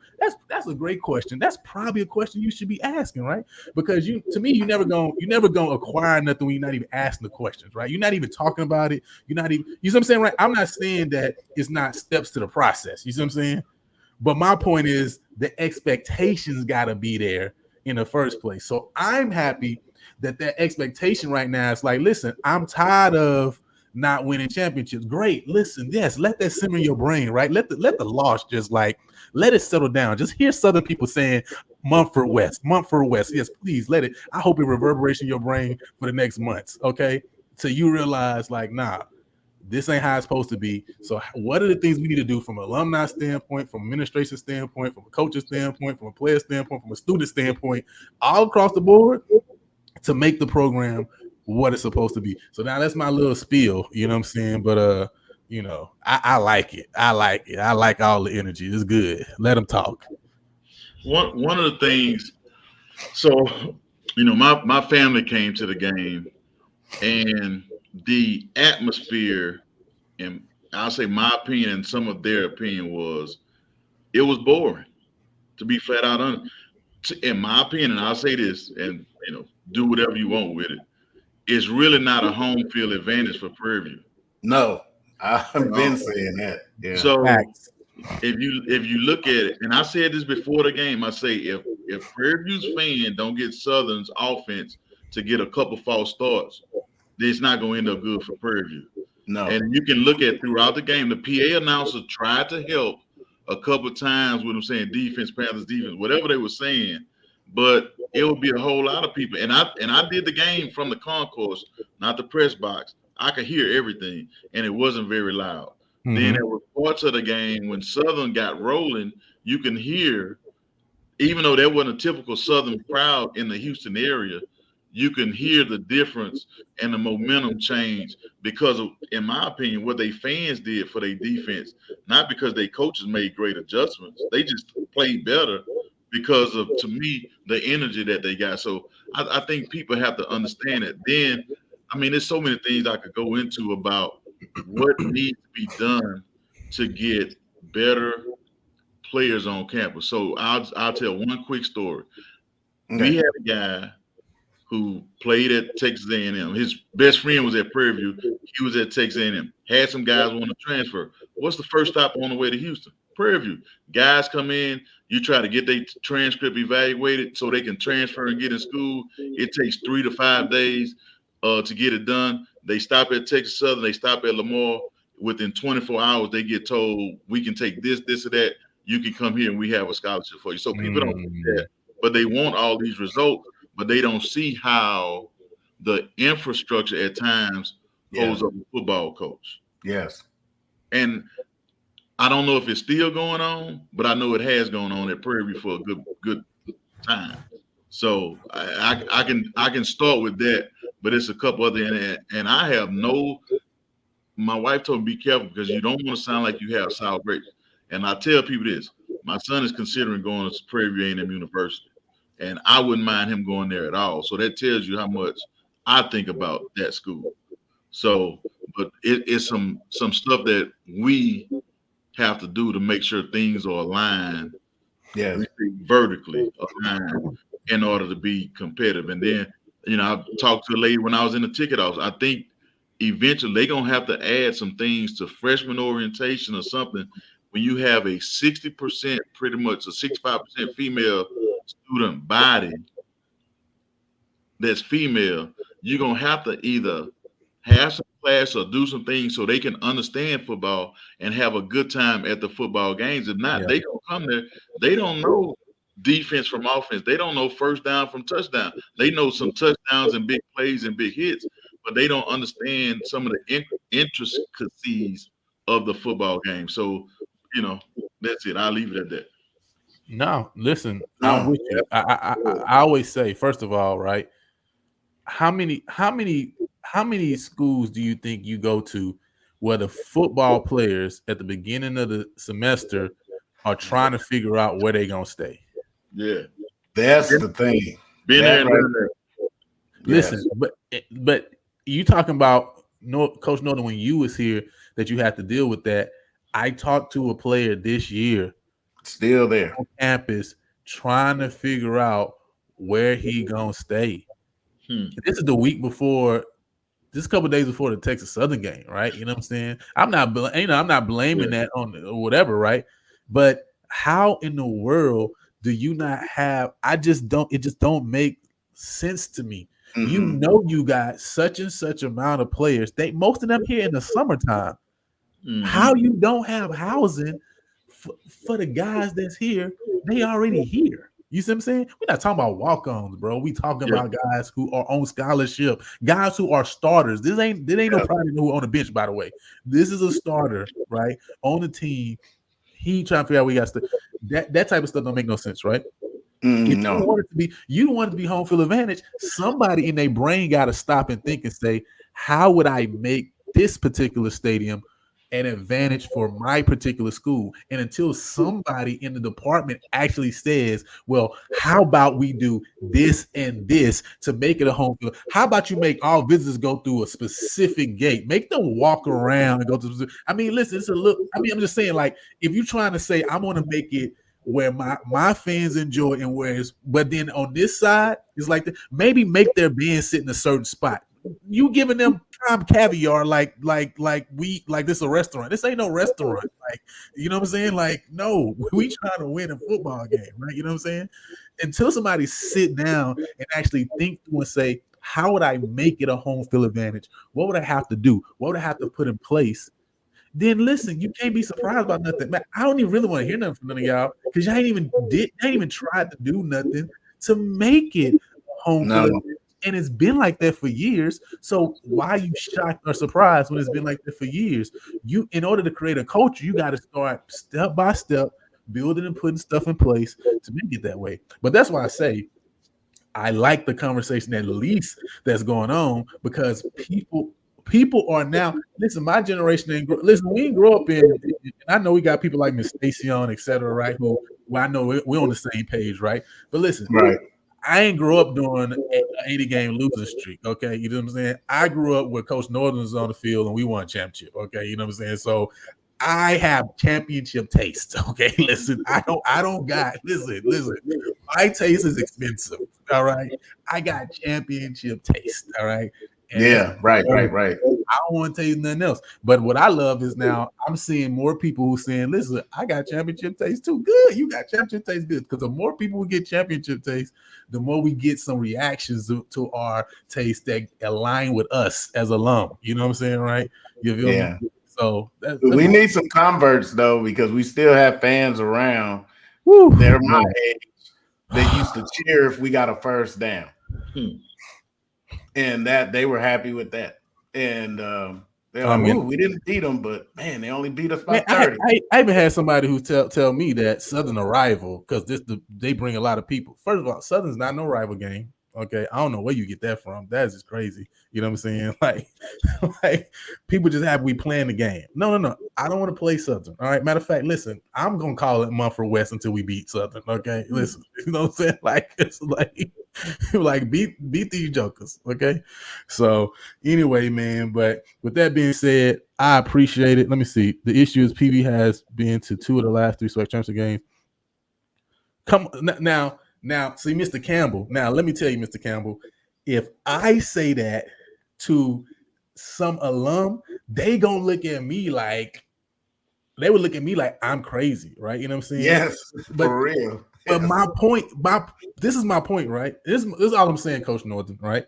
Because it's not about like players or coaching, right? My point is, if you want to create, my thing is, I feel like there's a disconnect. We say, which I don't even believe that we really want it, right? We say we want a fan base. You can't have a fan base without expectations. That don't make sense. There's no such thing as that. You don't have a fan base without people going. Y'all keep forgetting. Like, let me use Mr. Campbell's example. Y'all don't remember last year that FAMU fans was talking about Coach Willie Simmons should sit down Musa? Do y'all not remember this conversation last year? Yes. Y'all don't remember. They talking to the head coach who literally only lost to Jackson State and Deion Sanders the 2 years before, and they telling him to sit down his starting quarterback. Like, do y'all not remember that? Yes. So what are y'all talking about? So y'all feeling pressure because somebody's saying like, "Oh man, we need a new OC. Oh man, we need a new coach." Listen, if you want a fan base, people gonna have expectations. That's just reality, right? They're gonna say all type of stuff.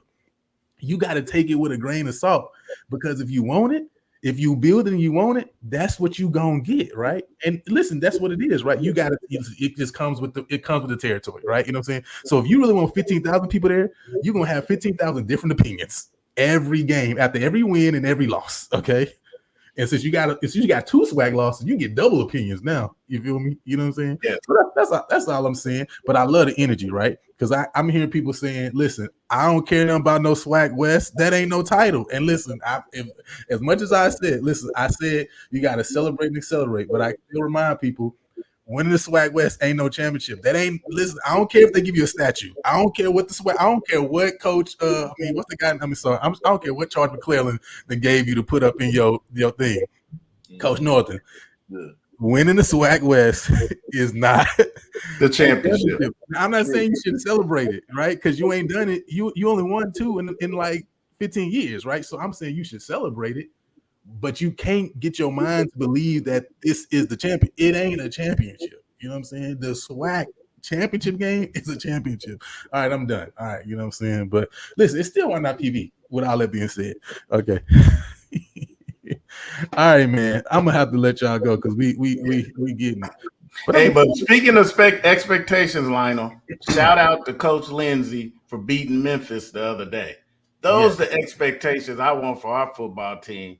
I don't want to go to UIW and play them and we be their Washington Generals. You know, I want to beat these people, beat everybody. I want to beat them down.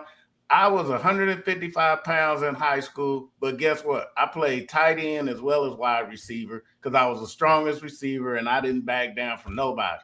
I leg pressed 800 pounds, bench 230, and I wasn't scared of nobody. Little bitty. I never give up. I want our team to get that tenacity and really want to I just want to see some tenacity this Saturday. And I'm not going to be satisfied. Oh, they only beat us by, 12 points. I want to stomp them by 30. We shouldn't accept anything less.